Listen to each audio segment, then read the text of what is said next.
Hello my dear students. तो बच्चों ecosystem में आज हम पढ़ेंगे नेक्स्ट कंपोनेंट के बारे में, that is energy flow. Last lecture में मैंने आपको इकोसिस्टम का एक basic structure and function explain किया था कि इकोसिस्टम अर्थ पर प्रेजेंट एक ऐसी सेल्फ सस्टेनेबल यूनिट है जहां पर लिविंग ऑर्गेनिज्म इंटरैक्ट करते हैं आपस में एंड इंटरैक्ट करते हैं अपने फिजिकल या एबायोटिक एनवायरनमेंट से, जिसमें water, temperature, light, soil, whatever जो भी लाइफ के लिए रिक्वायर्ड है वो सभी चीजें अवेलेबल हो। ठीक है, इस इकोसिस्टम के 4 एसेंशियल कंपोनेंट्स हमने पढ़े। सबसे पहली चीज, किसी भी इकोसिस्टम में प्रोडक्टिविटी का होना जरूरी है। प्रोडक्टिविटी का मतलब प्रोडक्शन, बायोमास का बनना जरूरी है, जिसे जनरली इनिशिएट करते हैं green plants by taking the solar energy. इस प्रोडक्शन को आप कहते हैं प्राइमरी प्रोडक्शन। ठीक है, फिर ये बायोमास प्लांट खुद पे भी यूज करते हैं और बाकी का जो एनपीपी है, रिमेनिंग है भाई, जो ग्रॉस उन्होंने बनाया वो तो होता है जीपीपी। उस जीपीपी में से कुछ इनके रेस्पिरेटरी लॉस में खर्च हो जाता है और जो बाकी बचता है NPP, it will be available for next level. अब नेक्स्ट लेवल जब इन प्लांट्स को कंज्यूम करेगा, इनके प्रोडक्ट्स को कंज्यूम करेगा, तो उस नेक्स्ट लेवल में फिर से अपना बायोमास प्रोडक्शन होता है, उसको कहते हैं हम सेकेंडरी प्रोडक्टिविटी। ठीक है, तो प्रोडक्टिविटी किसी भी इकोसिस्टम में होना जरूरी है भाई। जब तक खाना ही नहीं मिलेगा, ग्रोथ ही नहीं होगी, तब तक लिविंग ऑर्गेनिज्म एग्जिस्ट कैसे करेंगे। ठीक, now the second essential component which we have discussed is decomposition। ठीक है, डिकम्पोजिशन में हमने पढ़ा, बहुत ही इंटरेस्टिंग साइक्लिक प्रोसेस हमने पढ़ा कि अलग अलग 5 स्टेप्स किस तरह ऑपरेट होते हैं एंड पेड़ से गिरी एक पत्ती अल्टीमेटली मिनरल्स में कन्वर्ट हो जाती है और वो मिनरल्स वापस वही पेड़, वही ट्री रीअब्सॉर्ब कर लेता है। ठीक है, इस दौरान कई सारे मिनरल्स की लीचिंग भी हो जाती है। कुछ पार्ट जो है वो पहले ऑर्गेनिक फॉर्म की पार्ट में, मतलब ऑर्गेनिक फॉर्म में मिट्टी पर इकट्ठा होता जाता है, एक ब्लैक डार्क कलर की कोलॉइडल अमॉर्फस लेयर बनाता है जिसे हम कहते हैं ह्यूमस। ठीक है, एंड जब फंजाई एंड बैक्टीरिया इस ऑर्गेनिक मैटर को डिग्रेड करते हैं, उससे पहले इस ऑर्गेनिक मैटर का फ्रेगमेंटेशन होना भी बहुत जरूरी है। इसकी फॉर्म को थोड़ा लूजन आउट करना, इसके छोटे छोटे पीसेस कर देना, जो कि करते हैं डेट्राइटिवोर्स, है ना। डेट्राइटिवोर्स मैंने आपको अलग से बताए थे। यूजुअली अर्थवॉर्म या सॉइल में रहने वाले कोई भी वॉर्म्स, इंसेक्ट्स, लार्वीज, ये सब डेट्राइटिवोर्स की तरह एक्ट करते हैं। ठीक है, ओके। देन अब हमें नेक्स्ट 2 कंपोनेंट्स को स्टडी करना है। 4 कंपोनेंट्स में से फर्स्ट प्रोडक्टिविटी, सेकंड डिकम्पोजिशन जो हम डिस्कस कर चुके हैं, थर्ड कंपोनेंट है बच्चों एनर्जी फ्लो। बट ऑब्वियस, तुम खुद सोचो कि किसी भी इकोसिस्टम में प्लांट्स ने अगर फूड चेन की शुरुआत की और प्लांट्स ने सोलर एनर्जी को यूज करके कुछ खाना बनाया है, तो वो खाना अगले लेवल को मिलेगा, फिर वो उससे अगले लेवल को मिलेगा। तो ये जो एनर्जी का फ्लो है, फूड जा रहा है, इसका मतलब एनर्जी का जो फ्लो है वो मेंटेन रहना जरूरी है। तो वो किस प्रिंसिपल पे काम करता है, किस तरह से एनर्जी का फ्लो होता है, that we have to understand. And जो फोर्थ कंपोनेंट है दैट इज न्यूट्रिएंट साइक्लिंग, उसके बारे में मैंने आपको ब्रीफ दे दिया था। पहले डिटेल थी ओल्ड एनसीईआरटी में, न्यू एनसीईआरटी से वो डिटेल्स हट गई हैं, एनटीए के सिलेबस में भी नहीं है, तो न्यूट्रिएंट साइक्लिंग हमको दोबारा से नहीं पढ़ना है। बट ये 4 कंपोनेंट्स में न्यूट्रिएंट साइक्लिंग का नाम जरूर आपको याद रखना है। ठीक है, चलिए भाई, तो बात करते हैं एनर्जी फ्लो की। Except for the deep sea hydrothermal vent, देखो ये लाइन कई बार आई है इकोलॉजी में, मैं भी आपको हमेशा बोल रही हूँ कि वैसे तो हम यही कहते हैं the ultimate source of energy is sun for all the food chain, क्योंकि most of the food chain किससे स्टार्ट होती है, प्लांट से स्टार्ट होती हैं, प्रोड्यूसर से स्टार्ट होती हैं। लेकिन अगर हम समुद्र में इतना डेप्थ में चले जाएं जहां पर सनलाइट की छोटी सी भी वेवलेंथ नहीं पहुंचती, तो ऐसी जगह पर वो पता ही नहीं है उनको कि सनलाइट है भी या नहीं दुनिया में, तो वो जगह स्पेशली उनमें कौन से इकोसिस्टम्स आते हैं, डीप सी हाइड्रोथर्मल वेंट। तो बस ये एक एक्सेप्शन है जिसके लिए sun is not the source of energy, इनके लिए बहुत ही अलग टाइप के कुछ केमिकल्स वगैरह से फूड चेन शुरू होती है।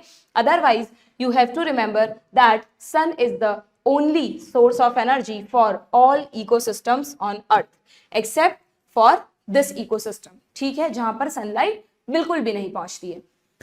Of the incident solar radiation, अब यहां पर आपको ना एक टर्म दी है बच्चों जिसमें नीट में क्वेश्चन भी आया है कई बार, that is par.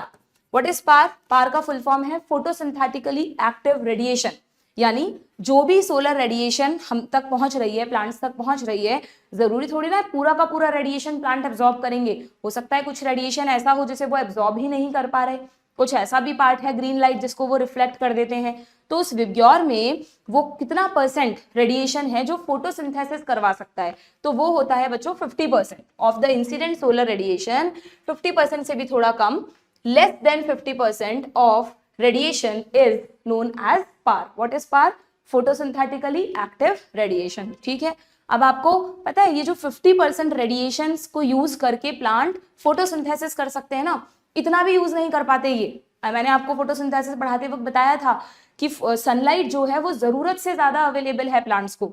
Generally 10% of incident light पर ही प्लांट्स का सैचुरेशन पॉइंट आ जाता है लाइट के लिए। तो इस 50% को भी वो पूरा यूज नहीं करते, इसमें से भी सिर्फ 2 to 10% of power is utilised by all the plants present in biosphere.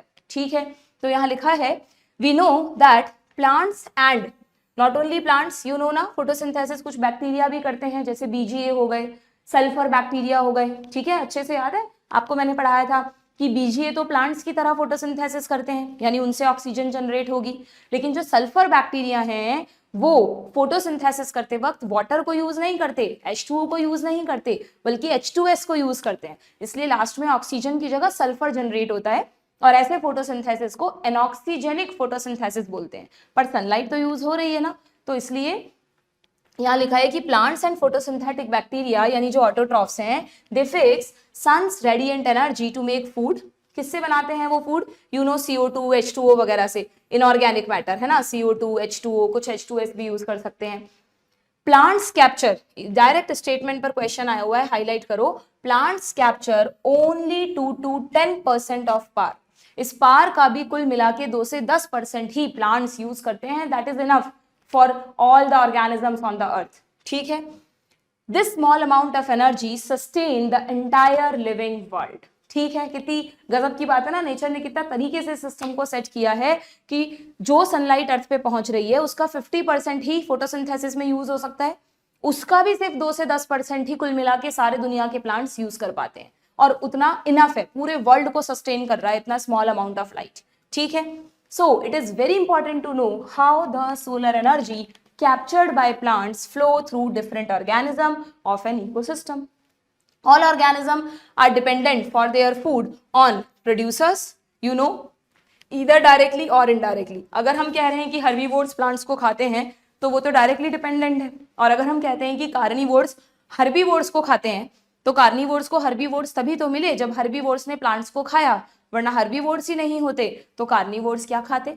तो कार्निवोर्स भी इनडायरेक्टली किस पर डिपेंड है बच्चों? प्लांट्स पर, यानी हर फूड चेन की शुरुआत प्लांट से होती है। ठीक है, so you find unidirectional flow of energy from the sun to producer and then to consumer. 3 ही मेन चीज है यहाँ पर जहां पे एनर्जी फ्लो करती है। सबसे पहले सन, सोलर एनर्जी जाती है प्रोड्यूसर्स के पास, प्रोड्यूसर्स उसे बदलते हैं केमिकल एनर्जी यानी फूड में, सेम उसी फॉर्म में वो ट्रांसफर हो जाती है कंज्यूमर्स के पास। ठीक है, कंज्यूमर्स या तो उसे रेस्पिरेशन में यूज कर लेते हैं, या जो भी फूड है वो नेक्स्ट कंज्यूमर खा लेता है, या जब उन कंज्यूमर्स की डेथ हो जाती है तो उनके जो डेड रिमेन्स हैं वो डीकम्पोज हो जाते हैं और वापस मिनरल्स की फॉर्म में मिट्टी में मिल जाते हैं। ऑर्गेनिक मैटर ऑर्गेनिक नहीं रहता बल्कि इनऑर्गेनिक में चेंज हो जाता है अगर डीकम्पोजिशन हो। किसी भी केस में क्या ये एनर्जी वापस सन तक पहुंच रही है? नहीं। तो क्या एनर्जी फ्लो साइक्लिक है? नेवर। एनर्जी फ्लो जो है हमेशा याद रखना, it is not a cyclic process but a linear process. ठीक है, लीनियर प्रोसेस, और लीनियर में भी यूनिडायरेक्शनल है, फिक्स है कहां से कहां एनर्जी जाएगी। So this is always a unidirectional flow. Is this in keeping with the first law of thermodynamics? आपने पढ़ा होगा फिजिक्स में, केमिस्ट्री में। फर्स्ट लॉ क्या कहता है कि एनर्जी को ना तो क्रिएट कर सकते हैं ना डिस्ट्रॉय कर सकते हैं, एक फॉर्म दूसरी फॉर्म में बदलती रहती है और घूमती रहती है। वही तो हो रहा है यहाँ पर भी। सोलर एनर्जी केमिकल में बदल गई, केमिकल दूसरे फॉर्म में बदल गया, वो किसी और फॉर्म में बदल गया। तो आपसे पूछ लें कि क्या energy flow first law of thermodynamics को फॉलो करता है, तो आपका आंसर होगा यस। यस, ठीक है। फर्दर इन्होंने ये भी कहा है कि ecosystems are not exempted from the second law of thermodynamic. Second law को भी फॉलो करते हैं। सेकंड लॉ अगर तुम्हें ध्यान हो तो कुछ एंट्रोपी से रिलेटेड होता है ना, कि यूनिवर्स की एंट्रोपी एस लगातार बढ़ती रहती है, यूनिवर्स में रेंडमनेस बढ़ती रहती है, मॉलिक्यूल्स जो हैं उनमें रेंडमनेस बढ़ती है, दैट इज एंट्रोपी इंक्रीजेस, है ना। और उसको बैलेंस करने के लिए कहीं ना कहीं से एक एनर्जी का सोर्स आना जरूरी है। तो वही हमारा एनर्जी फ्लो का सिस्टम कहता है कि क्योंकि ये जो है एनर्जी फ्लो का जो सिस्टम है इकोसिस्टम में, ये सेकंड लॉ को भी फॉलो करता है, तो एनर्जी का लॉस होता रहता है हर लेवल पे, हीट की फॉर्म में, रेस्पिरेटरी फॉर्म में। तो इसलिए बहुत जरूरी है कि कांस्टेंट इनपुट लगातार एनर्जी को देता रहे। क्योंकि वो एनर्जी रिसाइकल होके तो वहां जा नहीं रही है। तो कांस्टेंट इनपुट जरूरी है, और वो किस फॉर्म में मिल रहा है, सन की फॉर्म में। सन में एनर्जी कहाँ से प्रोड्यूस हो रही है वो तो आप पढ़ते नहीं होता डिटेल लेवल पर, बट सन जहां पर सन है वहां पर बहुत तरह की न्यूक्लियर रिएक्शंस होती रहती हैं जिनसे high amount of energy generate होती है। ठीक है, सो दे नीड ये सेकेंड लॉ के according they need a constant supply of energy to synthesise the molecules they require to counteract the universal tendency towards increasing disorderliness। ठीक है, जो universe की टेंडेंसी है ना डिसऑर्डरलीनेस, जिसको आप केमिस्ट्री में एंट्रोपी से लिखते हो, एस से लिखते हो, तो क्योंकि वो एस लगातार बढ़ रही है तो उसे काउंटरैक्ट करने के लिए, उस लॉस को झेलने के लिए कांस्टेंट इनपुट इज मस्ट, जो देता है सन। मतलब अल्टीमेटली दोनों लॉ जो हैं वो सोलर रेडिएशन से ही रिलेटेड है। ठीक है, बहुत डिटेल में कोई एक्सप्लेन करने को तो कहेगा नहीं आपको तो सिर्फ नीट के अकॉर्डिंग ध्यान रखने हैं ये कि भाई यस दोनों ही लॉ इकोसिस्टम्स फॉलो करते हैं। Clear? Now the green plants in the ecosystem, ये तो बहुत सिंपल सी चीज है, मैं बताया, मैंने कई बार बता दिया आपको। ग्रीन प्लांट्स को आप प्रोड्यूसर कहते हो। टेरेस्ट्रियल इकोसिस्टम की बात करें तो प्रोड्यूसर्स कौन है बच्चों? Mainly herbs, shrubs and woody plants.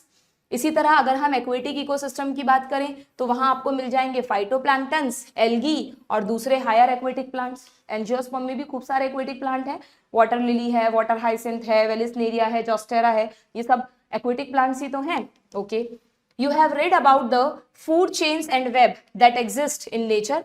अब ये जो प्रोड्यूसर्स हैं इनसे खाना कहाँ जाएगा?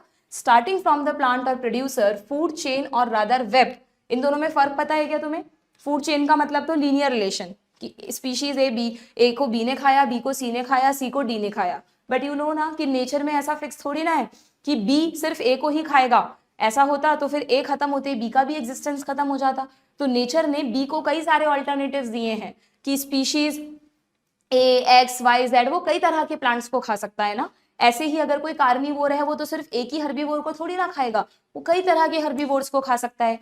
तो सब आपस में लिंक होकर एक फूड वेब बनाते हैं। तो नेचर में फूड चेन से ज्यादा क्या एग्जिस्ट करते हैं? Food web. ठीक है, so food chain rather web are formed such that an animal feed on plant or on another animal and in turn is food for another. वो किसी को खाएगा और उसके बदले में किसी और का खाना बन जाएगा। ठीक है, द चेन और web is formed because of this interdependency. No energy that is trapped into an organism remains in it forever। ऐसा होता है क्या कभी कि अगर एक रैबिट ने प्लांट्स को खा लिया, अपना बायोमास बना लिया, तो वो कह रहा है अब मैं तो है ना अपनी एनर्जी किसी को भी नहीं दूंगा। मान लो कैसे भी करके शिकार से बच गया, कभी उसका शिकार नहीं हुआ, पर एक टाइम पर वो इमॉर्टल तो है नहीं, एक टाइम पर उसकी डेथ तो होगी, और जब डेथ होगी तो डिकम्पोजर्स उस पर ग्रो करेंगे, सारा ऑर्गेनिक मैटर इनऑर्गेनिक में बदलेगा, अल्टीमेटली फिर मिट्टी में मिल जाएगा। तो इसलिए कोई भी एनर्जी किसी भी ऑर्गेनिज्म में लाइफ टाइम के लिए ट्रैप नहीं होती है, चाहे प्लांट हो, एनिमल हो, सबकी डेथ तो पक्की है ना। तो अल्टीमेटली या तो वो डिकम्पोज हो जाते हैं या किसी का शिकार बन जाते हैं। ठीक है, the energy trapped by the producers hence is either passed on to a consumer or the organism dies. Death of organism is the beginning of detritus food chain. अब यहां पर इस टॉपिक में आपको दो इंपॉर्टेंट फूड चेन समझनी है। जो हम नॉर्मली फूड चेन्स की बात कर रहे हैं ना कि ए को बी ने खाया, बी को सी ने खाया, सी को डी ने खाया, तो इस तरह की फूड चेन को कहते हैं बच्चों ग्रेजिंग फूड चेन, है ना, कि सब एक दूसरे का शिकार कर रहे हैं। और अगर मान लो कोई भी ऑर्गेनिज्म की डेथ हो गई, वो डेट्राइटस बन गया, तो अब डेट्राइटस पर जो जो इवेंट्स होंगे वो बन जाएगी एक second type of food chain, that is detritus food chain. तो इकोसिस्टम्स में दो तरह की फूड चेन ऑपरेट होती हैं, एक तो grazing food chain that is GFC, अभी पढ़ेंगे हम, और दूसरी detritus food chain that is DFC. ठीक है, ये दो फूड चेन्स के टाइप्स हैं। यहां पर जिसका जिक्र किया है ये तो मेनली जीएफसी है, और ये जो है this is DFC.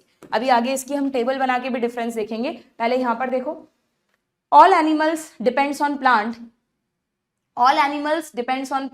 just a minute for their food needs, they are hence called consumers and also heterotroph। yes we know, अभी हमने producers के बारे में देखा, अब consumers के बारे में बता रहा है ये। if they feed on the producer the plant, उनको आप कहेंगे primary consumer। कौन होते हैं बच्चों primary consumer? You know mainly herbivores होते हैं। And if the animal eat other animal which in turn eat the plant, तो वो बन जाते हैं सेकेंडरी कंज्यूमर। मतलब अननेसेसरी ऐसे घुमा फिरा के बोला है, सिंपली ये कह रहा है कि अगर प्लांट को रैबिट ने खाया तो रैबिट है प्राइमरी कंज्यूमर, रैबिट को लायन ने खाया तो लायन है सेकेंडरी कंज्यूमर, नथिंग एल्स, ठीक है। Likewise you could have tertiary consumer. अब मैंने यहाँ पे सीधा लायन बोल दिया, अगर मैं ऐसा बोलती कि रैबिट को फॉक्स ने खाया, फॉक्स को लायन ने खाया, तो fox secondary consumer, lion tertiary consumer, ठीक है। जनरली फूड चेन्स में क्वाटरनरी कंज्यूमर्स नहीं होते, फूड चेन्स में मैक्सिमम 4 या 5, 3 to 4 लेवल ही होते हैं। पहला लेवल प्लांट्स का, सेकेंड लेवल प्राइमरी कंज्यूमर का, थर्ड लेवल सेकेंडरी कंज्यूमर का और फोर्थ लेवल टर्शरी कंज्यूमर्स का, ठीक है। आप आगे पढ़ोगे कि फूड चेन्स में जनरली 4 लेवल्स ही क्यों होते हैं, इन लेवल्स को ट्रॉफिक लेवल बोलते हैं, क्योंकि ये जो ट्रॉफिक लेवल्स हैं इनमें मैंने आपको एक बताया था कि अभी हम एक लॉ पढ़ेंगे कि हर बार 10% एनर्जी ही ट्रांसफर होती है, 90% एनर्जी तो ऑर्गेनिज्म खुद के लिए यूज कर लेता है। तो अगर बहुत लंबी फूड चेन्स होती ना, तो जो टॉप कार्निवोर है उस तक सफिशिएंट एनर्जी, सफिशिएंट बायोमास नहीं पहुंच पाता, ठीक है। सो आगे पढ़ेंगे हम इस चीज को। Obviously the primary consumer will be herbivore, some common herbivores जैसे कि insects, birds, mammals in terrestrial ecosystem, और मॉलस्क का आपको बता दिया एक्वेटिक इकोसिस्टम में। जनरली हमें पानी में याद नहीं आता कि यार पानी में प्लांट्स को कौन खाता होगा, क्योंकि ज्यादातर एक्वेटिक ऑर्गेनिजम्स ना कार्निवोर्स हैं, इंसेक्ट्स खाते हैं, आप फ्रॉग को देख लो, फिशेस को देख लो, तो इसलिए एक्वेटिक इकोसिस्टम में मान लो तुमसे पूछ ले हर्बीवोर्स कौन है, तो ध्यान रखना जो स्नेल्स वगैरह होते हैं ना मॉलस्का में, वो बहुत सारे प्लांट प्रोडक्ट्स भी खाते हैं, ठीक है। हालांकि कई सारे आर्थ्रोपोड भी हैं, बीटल्स वगैरह, बीटल्स तो अगेन मिक्स होती हैं, कुछ हैं इंसेक्ट्स है ना, फाइटोफेगस इंसेक्ट्स जो प्लांट प्रोडक्ट्स पर डिपेंडेंट होते हैं, तो वो भी हर्बीवोर्स हुए, ठीक है, क्लियर। पर इंसेक्ट्स तो फिर टेरेस्ट्रियल में आ गए ना, देखो कंफ्यूज हो गए हम ही। तो एक्वेटिक इकोसिस्टम में जो मेन हर्बीवोर्स हैं वो हुए मॉलस्का, ठीक है। The consumer that feed on these herbivores are carnivores और more correctly primary carnivore। पहले आपने बोला प्रोड्यूसर, फिर आपने बोला प्राइमरी कंज्यूमर, अब आप जो कार्निवोर है उसको बोल रहे हो प्राइमरी कार्निवोर, यानी फॉक्स को आप कंज्यूमर में तो सेकेंडरी कंज्यूमर बोल रहे हो, लेकिन कार्निवोर में प्राइमरी, पहला कार्निवोर है ये, ठीक है। Those animal that depend on this primary carnivore, यानी लायन की बात हो रही है, तो वो बन जाएगा सेकेंडरी कार्निवोर या this become tertiary consumer. Confuse मत होना, देखो दोनों अलग अलग रिस्पेक्ट में हैं, ये सेकेंडरी कंज्यूमर था, ये टर्शरी कंज्यूमर हो गया। जैसे यहां पर भी आप लिख सकते हो इस चीज को, जैसे इन्होंने ग्रास, गोट और मैन लिखा है, तो ग्रास का ट्रॉफिक लेवल हो गया फर्स्ट ट्रॉफिक लेवल, गोट का ट्रॉफिक लेवल हो गया सेकेंड ट्रॉफिक लेवल, मैन हो गया यहाँ पे सीधा थर्ड ट्रॉफिक लेवल पर, ठीक है। ये प्राइमरी कंज्यूमर है, ये सीधा यहाँ पे इन्होंने सेकेंडरी कंज्यूमर बना दिया। तो सेकेंडरी कंज्यूमर, अगर एक मैन ने गोट को खाया तो मैन यहाँ कंज्यूमर में तो सेकेंडरी है, पर कार्निवोर में कौन है, प्राइमरी है। वैसे मुझे लगता नहीं तुम्हें इतना उलझा के चीजें पूछेंगे, इसमें ऐसा कुछ भी नहीं है उलझने जैसा, ठीक है। तो तुम तो बस बेसिक्स याद रखो इसके, क्लियर है क्या बच्चों। देन अगर हम बात करें आगे की, तो यहाँ पर आप लोगों को, अच्छा सॉरी मैं नेक्स्ट स्लाइड पे चली गई, हाँ, तो यहाँ पर आप लोगों को ना क्या दिया है, अब डीएफसी और जीएफसी के बारे में बताया है कि डीएफसी और जीएफसी में बेसिक डिफरेंस क्या है। तो देखो पहले मैं आपको टेबुलर फॉर्म में बताती हूँ, जीएफसी और डीएफसी को अगर हम कंपेयर करें तो हमेशा याद रखो, यूजुअली जो हम फूड चेन पढ़ते हैं वो तो कौन सी है बच्चों, वो तो है GFC, grazing food chain, yes और नो। ग्रेजिंग फूड चेन में क्या होगा, ग्रेजिंग फूड चेन में सबसे पहले जो ट्रॉफिक लेवल है उस पर हमेशा कौन होगा, प्लांट्स, है ना। वो डीप सी हाइड्रोथर्मल वेंट्स को हटा दो तो कौन होगा, प्लांट्स होंगे इस पर, ठीक है। देन मैंने आपको कहा कि इसमें अगर आप लेवल बनाते जाओगे तो 4 लेवल से ज्यादा, 4 to 5 ले लो मैक्स, उससे ज्यादा ट्रॉफिक लेवल्स नहीं होंगे। एंड थर्ड वाला पॉइंट मैं आपको बाद में समझाऊंगी। डीएफसी में देखो क्या हो रहा है, डीएफसी में फर्स्ट लेवल पर प्लांट्स होंगे क्या, कोई जरूरी नहीं है, फर्स्ट लेवल पर होगा डेट्राइटस, प्लांट्स का डेड रिमेन, एनिमल्स का dead remain, faecal matter, plants के गिरे हुए पत्ते, फूल, ये सब वहां पे फर्स्ट ट्रॉफिक लेवल बनाएंगे। यानी डीएफसी में first trophic level living organisms नहीं होते, बल्कि डेड रिमेन होता है, जिसको आप कहते हैं डेट्राइटस, ठीक है। अब इस डेट्राइटस को कौन खाएगा बताओ। अब देखो यहाँ पर 2 ऑप्शन हो सकते हैं, क्या सोचो, मैंने आपको कल ही डिकम्पोजिशन पढ़ाया है, उसमें बताया था कि डेट्राइटस पर फीड करते हैं या तो डेट्राइटिवोर्स उसको खाते हैं ना, जिससे उसका फ्रेगमेंटेशन हो जाए, और साइमल्टेनियसली उस पे डिकम्पोजर्स भी ग्रो करना शुरू हो जाते हैं। ऐसा तो नहीं होता ना कि डेट्राइटस को डेट्राइटिवोर खाएंगे और डेट्राइटिवोर की बॉडी को डिकम्पोज करेंगे फंजाई और बैक्टीरिया, अभी तो मरे ही नहीं डेट्राइटिवोर, अभी क्यों डिकम्पोज करने लगे। तो डीएफसी में 2 पॉसिबिलिटीज आर देयर। डीएफसी में अगेन 2 तरह की फूड चेन्स बनती हैं, अगर डेट्राइटस को फंजाई एंड बैक्टीरिया डिकम्पोज कर रहे हैं तो उसमें तो बस 2 ही लेवल है, डेट्राइटस और उस पे ग्रो कर रहा है डिकम्पोजर। मिनरल्स धीरे धीरे ऐड होते जा रहे हैं सॉइल में, और जितना पार्ट डेट्राइटस का डेट्राइटिवोर्स ने खा लिया, वो डेट्राइटिवोर अगर एक अर्थवॉर्म है तो मान लो उस अर्थवॉर्म को एक बर्ड ने खाया, तो वो बर्ड बन जाएगा सेकेंडरी डेट्राइटिवोर। वैसे तो वो बर्ड एक कार्निवोर है क्योंकि उसने अर्थवॉर्म को खाया है, पर उससे डिफरेंशिएट करने के लिए यहाँ इनको सेकेंडरी डेट्राइटिवोर बोल देते हैं, जो कि बट ऑब्वियस कोई ना कोई कार्निवोर ही होगा। और फिर यहाँ से ये लिंक कर जाएगा जीएफसी में। अब उस बर्ड को मान लो किसी ईगल ने खाया, ईगल को किसी और ने खाया, तो फिर वो तो जीएफसी का पार्ट बन गया ना। तो इसलिए लिखा भी है एनसीईआरटी में कि जनरली डीएफसी और जीएफसी आगे जाकर एक दूसरे के साथ लिंक हो जाती है, क्योंकि डीएफसी में इसके अलावा ये वाला पैटर्न भी प्रेजेंट है। ठीक है, कोई कंफ्यूजन तो नहीं है इसमें आपको? तो जीएफसी और डीएफसी के बारे में ये जो पॉइंट्स मैंने आपको बताया एक बार समझना, फिर मैं आपको ये थर्ड पॉइंट एक्सप्लेन करूंगी जो कि काफी डिफरेंट है। डीएफसी के बारे में लिखा है, DFC begins with dead organic matter, जिसको आप कहते हैं detritus. It is made up of decomposer. Detritus को कौन खा रहा है? Decomposer, which are heterotroph. Heterotroph में भी मेनली कौन है? ये फंजाई एंड बैक्टीरिया, जिनको आप कहते हैं सेप्रोट्रॉफ। सेप्रो यानी जो डीकम्पोज करे। ठीक है, ये एक एरोबिक प्रोसेस है, अगेन याद दिला दूं। Then they meet their energy and nutrient requirement by degrading this organic matter. ये हमारी तरह खाने को नहीं चबा रहे हैं, इनके कोई दांत वांत थोड़ी ना है फंजाई और बैक्टीरिया के लिए, ये तो सीधा एंजाइम सिक्रीट करते हैं। उस एंजाइम से उस डेट्राइटस का डिग्रेडेशन होता है, कुछ पार्ट ये खुद में एब्जॉर्ब कर लेते हैं, बाकी का पार्ट मिट्टी में मिक्स हो जाता है। ठीक है, these are also known as saprotroph. They secrete, देखो लिखा है ये कैसे खाना खाते हैं, हमारी तरह खाना नहीं खाते। दे सिक्रीट डाइजेस्टिव एंजाइम्स, बाहर ही एंजाइम सिक्रीट कर देते हैं। हम तो खाना खाते हैं और अंदर जाके एलिमेंट्री कैनाल में खाना डाइजेस्ट होता है, ये सीधा अपनी सेल्स से, बैक्टीरिया सिंगल सेल्ड है, फंजाई भी मल्टी सेलुलर है, सीधा एंजाइम सिक्रीट कर रहे हैं, उस एंजाइम से ब्रेक डाउन हो रहा है इस मैटर का। ठीक है, जो कि सिंपल इनऑर्गेनिक मैटर में बदल रहा है, अच्छे से हमने डिकम्पोजिशन में पढ़ा है। Which is absorbed bye them, जैसे बैक्टीरियल सेल्स उसको एब्जॉर्ब कर लेंगी, फंजाई का जो नेटवर्क है, थ्रेड नेटवर्क माइसीलियम, वो उसको एब्जॉर्ब कर लेगा और उनका नरिशमेंट का काम पूरा हो जाएगा। ठीक है, तो उन्हें हमारी तरह कोई डाइजेस्टिव सिस्टम नहीं चाहिए कि पहले खाना खाएंगे फिर उसको पचाएंगे, ऐसा कुछ नहीं है। ठीक है, बहुत ही सिंपल तरीके का न्यूट्रिशन सिस्टम इनके पास होता है। डन, डेट्राइटस फूड चेन समझ में आ गई। आगे क्या लिखा है देखना। अब इसमें आप इस चीज को समझो, थर्ड पॉइंट को, कि यहाँ पर एक इस पे क्वेश्चन भी बना है कई बार। ये जो नेक्स्ट पैराग्राफ है इस पर आप इंपॉर्टेंट लिखना, इस पे कई बार क्वेश्चन भी बना है, थोड़ा सा समझने वाला टॉपिक है ये, एग्जाम में आप कंफ्यूज हो जाओगे वरना। देखो मैंने आपको बताया था कल कि भाई डीकम्पोजिशन लैंड पे भी होती है, फॉरेस्ट में भी होती है, सॉइल पर, और पानी में भी होती है, क्योंकि पानी में भी तो फीकल मैटर पड़ा है, प्लांट के डेड रिमेन्स पड़े हैं। ठीक है, तो जो डीकम्पोजिशन अगर दोनों जगह हो रहा है, तो जो डीएफसी है, डीएफसी वो पानी में एज वेल एज लैंड पे दोनों जगह ऑपरेट हो रही है या नहीं? टेरेस्ट्रियल इकोसिस्टम में भी मिलेगी, एक्वेटिक इकोसिस्टम में भी मिलेगी। ठीक है, अगर हम बात करें जीएफसी की, ग्रेजिंग फूड चेन, तो क्या ग्रेजिंग फूड चेन सिर्फ लैंड पर ही है? क्या पानी में ऐसा नहीं है कि जो फाइटोप्लैंक्टन्स है उनको जू प्लैंक्टन ने खाया, जू प्लैंक्टन्स को मान लो किसी और थर्ड एनिमल ने खाया, फिर उसको किसी फोर्थ एनिमल ने खाया? पानी में भी तो है ग्रेजिंग फूड चेन, जहां पे प्लांट को हर्बीवोर, हर्बीवोर को कार्निवोर, कार्निवोर को नेक्स्ट कार्निवोर, छोटी फिशेस को बड़ी फिशेस खा रही हैं, है ना ऐसा?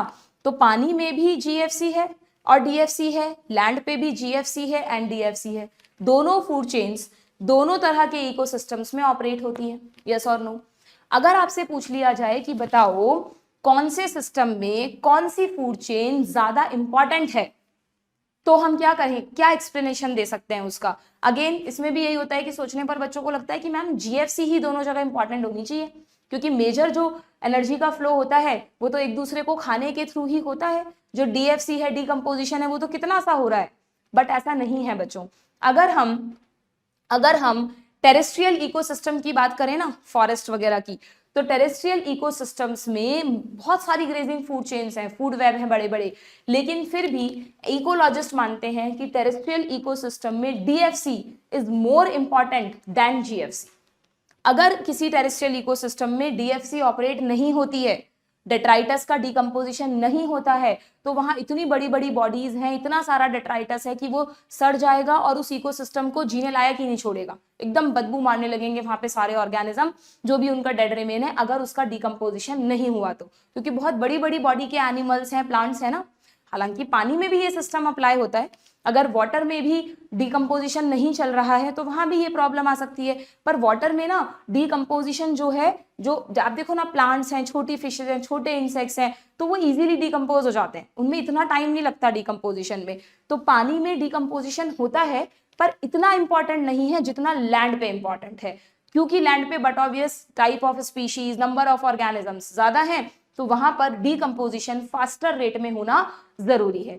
तो DFC is more important in terrestrial ecosystem while grazing food chain यानी GFC is more important in aquatic ecosystem. क्योंकि यहां पर आपने डीएफसी को इंपॉर्टेंट कर दिया तो बट ऑब्वियस एक्वेटिक इकोसिस्टम में कौन ज्यादा इंपॉर्टेंट हो गई, ग्रेजिंग फूड चेन। ठीक है, पानी में वैसे भी सब एक दूसरे को खाते रहते हैं, छोटे छोटे ऑर्गेनिजम्स हैं, कोई बहुत बड़ा बड़ा बायोमास तो होता नहीं है, बस बड़ी फिशेस का होता है। ठीक है, तो यहाँ पर जीएफसी इज मोर इंपॉर्टेंट। ठीक है, हालांकि मैं मानती हूं कि ये इसका कोई बहुत वैलिड एक्सप्लेनेशन नहीं है, बट आपके लेवल पर जो चीजें आप जानते हो ना उसके बेसिस पर इतना ही समझाया जा सकता है। एनसीईआरटी में तो इतना भी नहीं लिखा, एनसीईआरटी में तो बस लिख दिया है कि देखो क्या लिख दिया एनसीईआरटी ने, है बड़ा इंपॉर्टेंट क्योंकि क्वेश्चन आया हुआ है कि एक्वेटिक इकोसिस्टम में GFC is the major conduit for energy flow.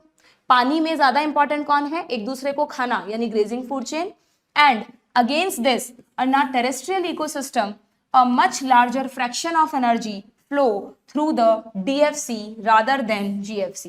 Ecologist ये मानते हैं कि लैंड पर टेरेस्ट्रियल इकोसिस्टम्स में जो एनर्जी वापस मिल रही है प्लांट्स को डिकम्पोजिशन के थ्रू, वो कहीं ज्यादा मैटर करती है इन कंपैरिजन टू GFC।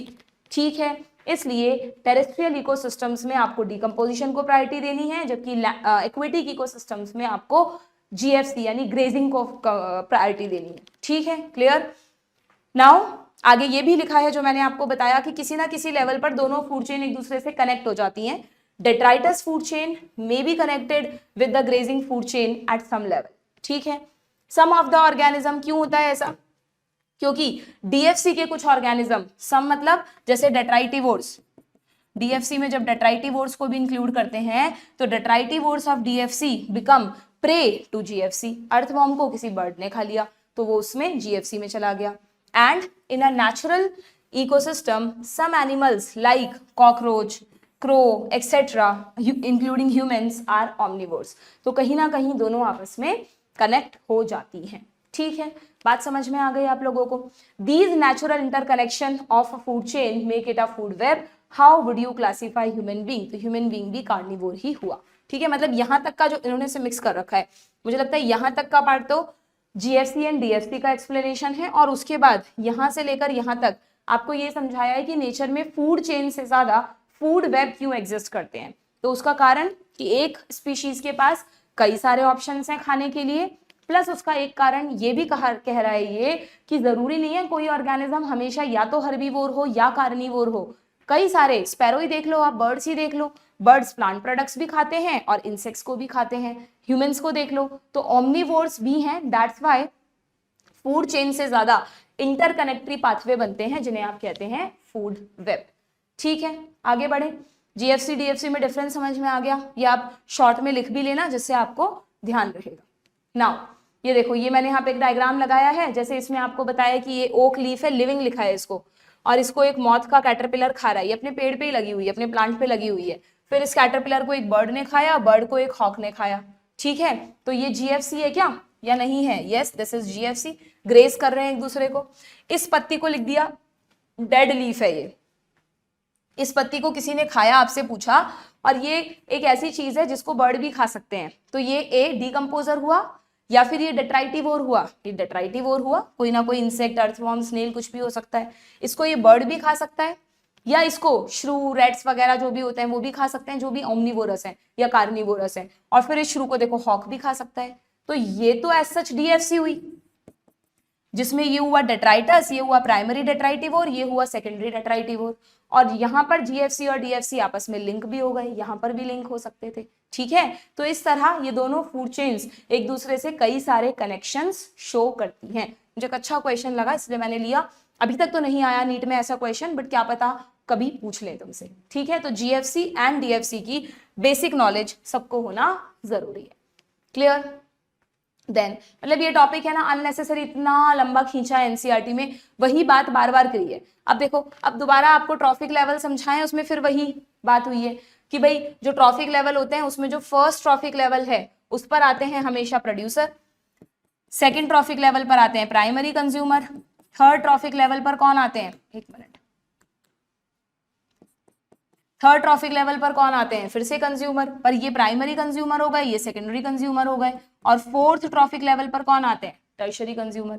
कई बार हम क्या करते हैं, थर्ड ट्रॉफिक लेवल पर टर्शरी कंज्यूमर कर देते हैं कि ये भी थर्ड ये भी थर्ड, ऐसा नहीं है, वो आपको बेसिक मैंने बता दिया क्यों। ठीक है, और ये हमेशा प्रोड्यूसर्स में कौन आएगा, प्लांट्स, प्राइमरी कंज्यूमर में कौन आएंगे, herbivore, secondary consumer and tertiary consumer में हमेशा कार्निवोर्स आएंगे। ठीक है, यहाँ पे एक एग्जांपल लिख दिया कि जैसे मान लो फाइटोप्लैंक्टन्स को खाया जू प्लैंक्टन ने, उनको खाया बर्ड ने, बर्ड को खाया मैन ने, या फिर ग्रासेस और ट्रीज को खाया ग्रास हॉपर या काउज ने, इनको खाया वॉल्फ ने, वॉल्फ को खाया लायन ने। ठीक है, जू प्लैंक्टन्स में ये कॉमन कर दो। तो मतलब कैसे भी बहुत सारे एग्जाम्पल्स हो सकते हैं, बस उसी चीज को यहाँ लिखा है। ट्रॉफिक लेवल आप समझ गए क्या होता है। ट्रॉफिक वर्ड आता है न्यूट्रिशन के रेफरेंस में, तो न्यूट्रिशनली हमने ऑर्गेनिजम्स को अलग अलग लेवल पर रखा है, मोड ऑफ न्यूट्रिशन के बेसिस पर, वही लेवल कहलाते हैं trophic level. Organisms occupy a place in the natural surroundings और इन अ कम्युनिटी। कम्युनिटी आपको ध्यान है, पॉपुलेशन जब आपस में इंटरेक्ट करती हैं, according to their feeding relationship with other organism based on the source of their nutrition. किस बेसिस पर डिवाइड करते हैं, सोर्स ऑफ देयर न्यूट्रिशन और food. Organism occupy a specific place, highlight कर लो, organisms occupy a specific place in the food chain known as trophic level. ठीक है, producers first trophic level पर आएंगे, यस और नो, प्रोड्यूसर्स कहाँ आएंगे, फर्स्ट लेवल पर, हर्बीवोर्स आएंगे सेकेंड ट्रॉफिक लेवल पर, और कार्निवोर्स बाकी सारे लेवल्स पर आएंगे। ठीक है, the important point to note is that the amount of energy decreases at successive trophic level। एक लॉ दिया लिंडमैन ने जिसमें उन्होंने कहा कि जब भी एनर्जी का ट्रांसफर होगा एक लेवल से दूसरे लेवल पर, तो हमेशा 10% एनर्जी ही ट्रांसफर होगी, 10% एनर्जी ही नेक्स्ट लेवल को मिलेगी। 90% एनर्जी ऑर्गेनिज्म अपने लाइफ स्पैन के दौरान, अपनी ग्रोथ में, अपने एटीपीज बनाने में, जिंदा रहने के लिए कितना सारा मेटाबॉलिज्म होता है, सेल्स डिवाइड होती हैं, उसमें यूज कर लेता है। ठीक है, तो ये लॉ भी आगे लिखा भी हुआ है। अब यहाँ पर आपको दिया है कि it is important to note that the amount of energy decreases at successive trophic level. Very very important, decreases. ठीक है, क्वेश्चन स्टेटमेंट टाइप क्वेश्चन बन जाएगा, इंक्रीजेस भी लिख देंगे, डिक्रीजेस भी लिख देंगे। When any organism dies it is converted to detritus, यानी कि dead biomass, which serve as energy source for decomposers. Clear, मैंने कहा ना अगर वो जिंदा रह भी गया, ग्रेजिंग फूड चेन का पार्ट नहीं है, तो डेट्राइटस फूड चेन का पार्ट बन जाएगा।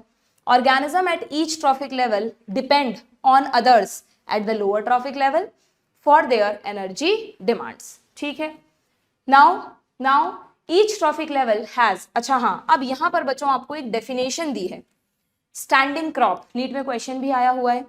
एक्चुअली क्या था ना, जब न्यूट्रिएंट साइक्लिंग भी आपके कोर्स में था ना लास्ट ईयर तक, तो वहां पर भी एक टर्म आती है, ये टर्म तो है स्टैंडिंग क्रॉप, और न्यूट्रिएंट साइक्लिंग में एक टर्म आती है बच्चों स्टैंडिंग स्टेट। अब न्यूट्रिएंट साइक्लिंग तो हट गया, पर क्या पता इस पर क्वेश्चन दे तो ऑप्शन में ये भी दे दें, तो कितना कंफ्यूजिंग वर्ड है, दोनों स्टैंडिंग स्टैंडिंग है, फर्क क्या है इनमें समझना। मैं तो बहुत इसी तरह से याद करवा देती हूँ आपको कि क्रॉप वर्ड आप फसल के लिए यूज करते हो ना नॉर्मल यूजुअली, तो क्रॉप जहां पर आ रहा है वहां पर बात हो रही है लिविंग ऑर्गेनिजम्स की। ठीक है, यानी कि बात हो रही है बायोमास की। और जहां पर स्टेट वर्ड आ रहा है, जैसे आप केमिस्ट्री में नहीं पढ़ते स्टेट ऑफ मैटर, है ना, इसकी क्या स्टेट है, फिजिकल स्टेट क्या है, तो स्टेट वर्ड जनरली हम नॉन लिविंग के रेफरेंस में यूज करते हैं जिसमें लाइफ नहीं है।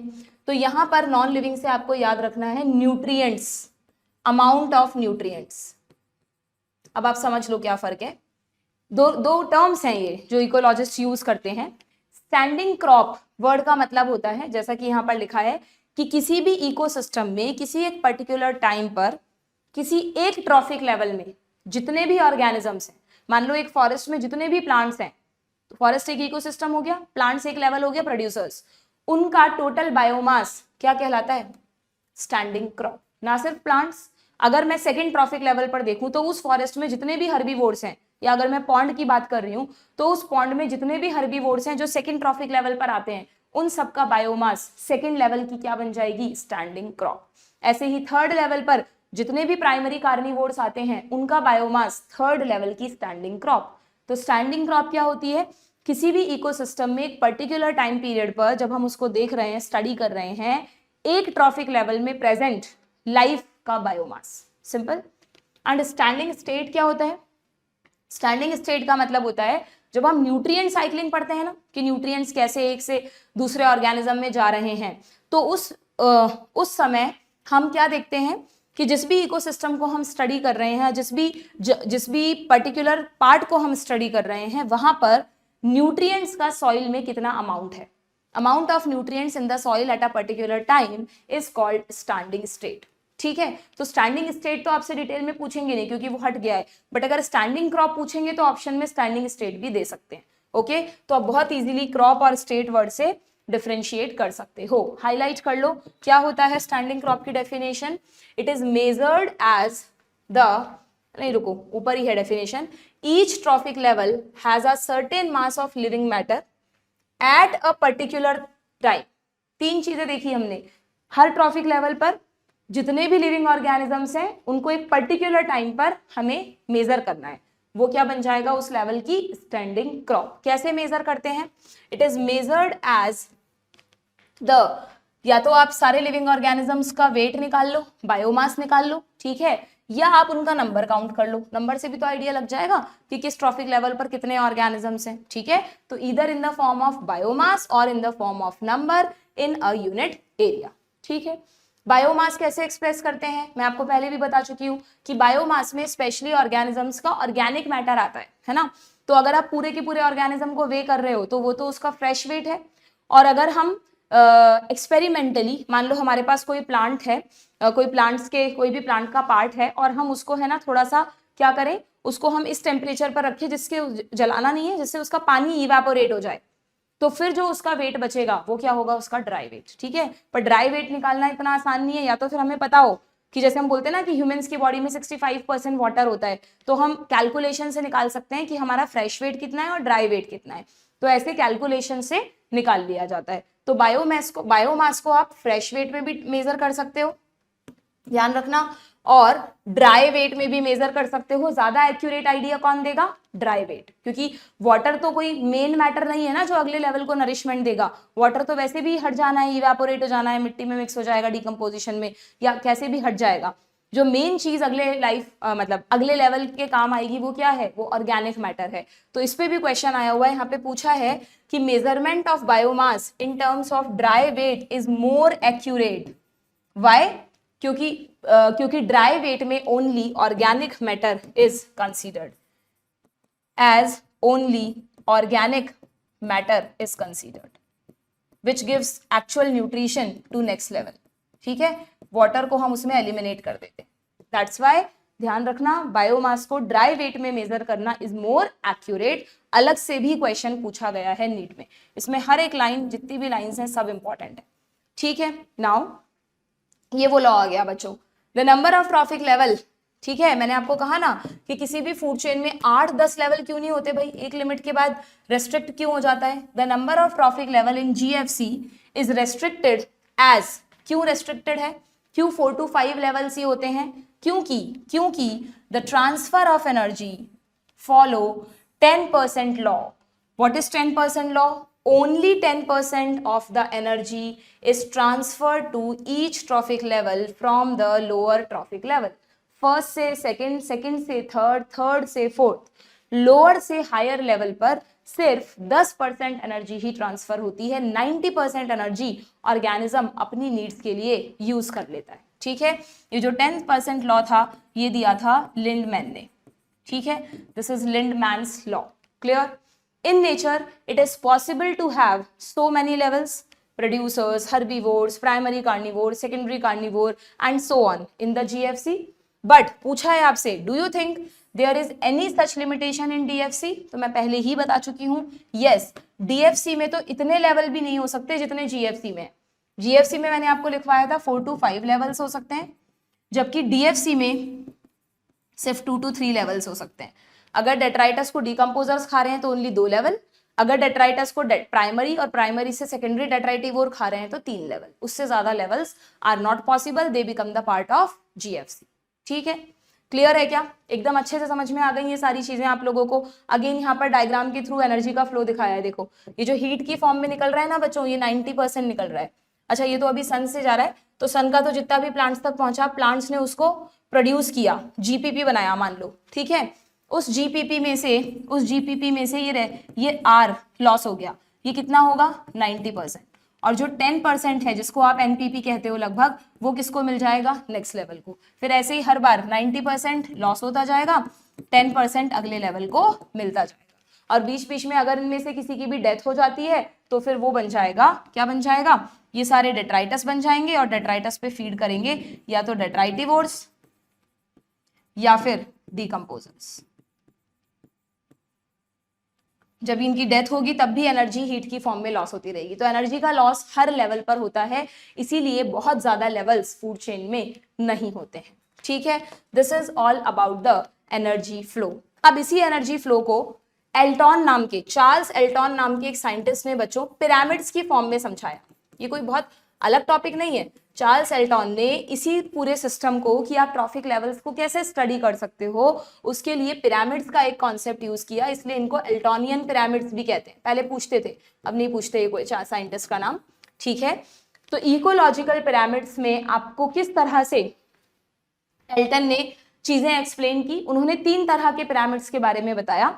एक उन्होंने कहा पिरामिड ऑफ नंबर, कि अगर आप किसी भी इकोसिस्टम को स्टडी करना चाहते हो, मान लो आप एक फॉरेस्ट को स्टडी करना चाहते हो, तो आप एक अप्रोक्सीमेट आइडिया लगा लो कि वहां पर कितने प्लांट्स हैं, फिर वहां पर कितने हर्बीवोर्स हैं, फिर उनको खाने वाले कितने कार्निवोर्स हैं और उनको खाने वाले कितने कार्निवोर्स हैं, और इस नंबर को आप एक पिरामिड की फॉर्म में नोट कर लो. ठीक है, ऐसे ही आप पॉन्ड को स्टडी कर लो. किसी भी इकोसिस्टम को स्टडी करना है तो उन्होंने कहा कि आप पिरामिड ऑफ नंबर्स बनाओ, पिरामिड्स बनाओ. उससे देखकर तुरंत आइडिया लग जाएगा कि ये इकोसिस्टम किस तरह ऑपरेट करता है. ओके, तो एक तो उन्होंने कहा पिरामिड ऑफ नंबर को स्टडी करो. दूसरा उन्होंने कहा कि यार बायोमास भी बहुत इंपॉर्टेंट चीज है, तो आप ऐसा करो नंबर के साथ साथ उस इकोसिस्टम में बायोमास का भी एक अलग पिरामिड बनाओ, कि भाई जो प्रोड्यूसर्स हैं उनका बायोमास कितना है, जो हर्बीवोर्स हैं उनका बायोमास कितना है, और जो कार्निवोर्स हैं उनका बायोमास कितना है, वही सेम ट्रॉफिक लेवल के अकॉर्डिंग. ठीक है, और तीसरा पिरामिड बनाओ आप पिरामिड ऑफ एनर्जी. क्या कहा एल्टॉन ने? उन्होंने कहा, चार्ल्स एल्टॉन ने, कि आप 3 पिरामिड्स बनाओ. एक तो बनाओ पिरामिड ऑफ नंबर, एक बनाओ उस इकोसिस्टम का पिरामिड ऑफ बायोमास, और एक आप बनाओ पिरामिड ऑफ एनर्जी. समझ रहे हैं आप बात? पिरामिड ऑफ नंबर में मैं क्या कह रही हूं, आपको क्या लिखना है? पिरामिड ऑफ नंबर में आपको फर्स्ट लेवल पर जो प्रोड्यूसर्स हैं उनका टोटल नंबर लिखना है, जो कि जनरली लाखों में होगा, क्योंकि प्रोड्यूसर्स प्लांट्स तो खूब सारे होते हैं किसी भी इकोसिस्टम में. ठीक है, नेक्स्ट लेवल पर आपको किसका नंबर लिखना है? नेक्स्ट लेवल पर आपको हर्बीवोर्स का नंबर लिखना है. हर्बीवोर्स के बाद नेक्स्ट लेवल पर आपको प्राइमरी कार्निवोर्स का नंबर लिखना है, और अगर उनसे ऊपर भी कोई है तो नेक्स्ट लेवल पर सेकेंडरी कार्निवोर्स का नंबर लिख लो. अगर मैं नंबर की बात कर रही हूं तो यूजुअली ये नंबर कम ही तो होगा बच्चों. ऐसा होगा क्या कि कार्निवोर्स तो लाखों में हो और प्लांट 100-200 हो? क्या एग्जिस्ट करेगा वो इकोसिस्टम? नहीं. तो यूजुअली जब हम पिरामिड ऑफ नंबर को स्टडी करते हैं तो पिरामिड एक स्ट्रेट पिरामिड बनता है. ऐसे पिरामिड को आप क्या बोलते हैं? ऐसे पिरामिड को बोलते हैं अपराइट पिरामिड. क्या बोलते हैं? Upright pyramid. आप सोचो, अगर मैं मोस्ट ऑफ द केस में बायोमास का पिरामिड बनाऊं, तो अगर प्रोड्यूसर्स लाखों में हैं, मान लो फॉरेस्ट में बड़े बड़े ट्रीज हैं, तो बट ऑब्वियस उनका बायोमास भी खूब ज्यादा होगा. तो पिरामिड ऑफ बायोमास भी बनाऊं तो यूजुअली इसी तरह का बनता है कि फर्स्ट लेवल पर आपको प्रोड्यूसर्स का बायोमास लिखना है, फिर नेक्स्ट लेवल पर आपको हर्बीवोर्स का बायोमास लिखना है, फिर नेक्स्ट लेवल पर आपको वही प्राइमरी कार्निवोर्स, और नेक्स्ट लेवल पर सेकेंडरी कार्निवोर्स का नंबर लिखना है. अगर किसी जंगल में 8-10 शेर हैं तो बस वो जो है, वैसे 8-10 भी बहुत ज्यादा बोल रही हूँ मैं, जनरली इकोलॉजिस्ट ऐसा कहते हैं कि एक जंगल तभी सस्टेन कर पाएगा जब वहां पे बड़े वाले जो शेर हों वो 2 से 3 हो, इसलिए बोलते हैं एक जंगल का एक ही राजा, क्योंकि वो एक ही फैमिली को एग्जिस्ट करने देता है, बाकी आपस में कॉम्पीट करके दूसरी फैमिलीज को टाइगर से, लायन से भगा देते हैं, या तो वहां पे एक लायंस की फैमिली होगी या फिर टाइगर्स की फैमिली होगी। तो जनरली इतने बड़े फॉरेस्ट को तब सस्टेन करना पॉसिबल हो पाएगा जब वहां पर एक जंगल का राजा हो, उसी की फैमिली रहती हो, ठीक है। तो अगर नंबर कम है तो बायोमास भी इनसे तो कम ही हो जाएगा कंपैरेटिवली, ठीक है। तो जनरली पिरामिड ऑफ बायोमास भी कैसा आता है बच्चों, अपराइट आता है। कैसा आता है, अपराइट आता है। बहुत इंपॉर्टेंट कॉन्सेप्ट है ये, मैं आपको बहुत इजी वे में समझा रही हूँ, नीट में फ्रिक्वेंटली क्वेश्चंस आते हैं पिरामिड से, ठीक है। और अगर पिरामिड ऑफ एनर्जी की बात करें तो वो तो हमेशा ही अपराइट आएगा। आप बताओ कभी ऐसा हो सकता है कि प्रोड्यूसर्स के पास तो 1000 जूल एनर्जी हो और हर्बीवोर्स के पास 2000 जूल एनर्जी पहुंच जाए, पॉसिबल ही नहीं है। अगर इनके पास 1000 जूल है तो उस 1000 जूल का 10% यानी 100 जूल ही पहुंचेगी ना हर्बीवोर्स के पास, तो यस और नो। फिर प्राइमरी कार्निवोर्स के पास और 10% पहुंचेगी, सेकेंडरी कार्निवोर्स के पास और 10% पहुंचेगी। तो हमेशा 10% एनर्जी ही तो आगे ट्रांसफर होती है या नहीं, या नहीं, हाँ हमेशा 10% एनर्जी ही तो आगे ट्रांसफर होती है। दिख रहा है क्या ये पार्ट, थोड़ा सा साइड में चला गया, 1 मिनट। हमेशा 10% एनर्जी ही तो ट्रांसफर होती है, तो ये तो ऑलवेज अपराइट होगा, ऑलवेज विदाउट एनी एक्सेप्शन। कोई भी इकोसिस्टम का पिरामिड ऑफ एनर्जी देख लो, ये हमेशा अपराइट ही मिलेगा। हमेशा प्रोड्यूसर्स का एनर्जी लेवल सबसे ज्यादा होगा, टॉप लेवल पर सबसे कम एनर्जी पहुंचेगी, ठीक है क्या बात। तो चार्ल्स एल्टन ने एक बहुत ही बढ़िया पिरामिड्स का कॉन्सेप्ट दिया कि आप किसी भी इकोसिस्टम को समझना चाहते हो तो उस इकोसिस्टम के 3 पिरामिड बनाओ, पहले पिरामिड ऑफ नंबर, फिर पिरामिड ऑफ बायोमास और फिर पिरामिड ऑफ एनर्जी। जिसमें से उन्होंने कहा कि भैया पिरामिड ऑफ एनर्जी तो हमेशा स्ट्रेट आएगा क्योंकि हर जगह लिंडमैन का 10% लॉ फॉलो होता है, लेकिन इन दोनों में कुछ एक्सेप्शंस हैं। जैसे अभी मैं आपको बताऊंगी, यहां पर एक्सेप्शन है ट्री इकोसिस्टम। अभी डायग्राम के साथ एक्सप्लेन करूंगी कैसे ट्री इकोसिस्टम में शेप ऑफ पिरामिड अपराइट नहीं होती बल्कि बदल जाती है। और यहां पर एक्सेप्शन है बच्चों, जब हम बायोमास का पिरामिड एक्वेटिक इकोसिस्टम में स्टडी करते हैं पानी में, तो वो स्ट्रेट नहीं आता, अपराइट नहीं आता, बल्कि इन्वर्टेड आता है। ऐसा कैसे पॉसिबल है, वो सारी चीजें हमें आगे समझनी है। यहां पर देयर इज नो एक्सेप्शन। ये आप एज इट इज, जैसे मैंने बनाया, आप एज इट इज एक ज्यादा बड़ा नहीं, छोटा सा डायग्राम बनाकर अब वो इस चीज को एनसीईआरटी में लगा दो, जिससे आप इस चीज को कभी नहीं भूलोगे कि वैसे तो तीनों, ये दोनों पिरामिड यूजुअली अपराइट है, कुछ एक्सेप्शंस हैं, और पिरामिड ऑफ एनर्जी हमेशा कैसा होता है, स्ट्रेट या अपराइट ही होता है। क्लियर। देखिए एनसीईआरटी में क्या लिखा है, देखो, you must be familiar with the shape of a pyramid. Usually उन्होंने पिरामिड किसको कहते हैं हम, जो ट्राइंगुलर शेप का होता है, दैट इज ट्राइंगुलर शेप, जिसमें बेस ऑफ पिरामिड ब्रॉड होता है और ऊपर जाते जाते ये नैरो होता जाता है, ठीक है। One gets a similar shape whether you express the food or energy relationship between organism at different trophic level, जो चीज मैंने अभी आपको बताई। This relationship is expressed in terms of 3 components: number, biomass और energy. The base of each pyramid represent the producer. हमेशा कभी भी उल्टा नहीं करना है कि प्रोड्यूसर्स को आपने टॉप पे रख दिया और कार्निवोर्स को नीचे ले आए। हमेशा फर्स्ट लेवल पर, सीढ़ियां नीचे से तो चढ़ोगे, तो हमेशा फर्स्ट लेवल पर आपको प्रोड्यूसर्स को रखना है, ठीक है। तो जो फर्स्ट लेवल है उस पर क्या आएंगे, प्रोड्यूसर्स आएंगे, जबकि ऊपर जाते जाते जो एपेक्स आएगा वहां पर आएंगे टर्शरी कंज्यूमर या टॉप लेवल कंज्यूमर, ठीक है। 3 तरह के ecological pyramids are usually studied. कौन कौन से?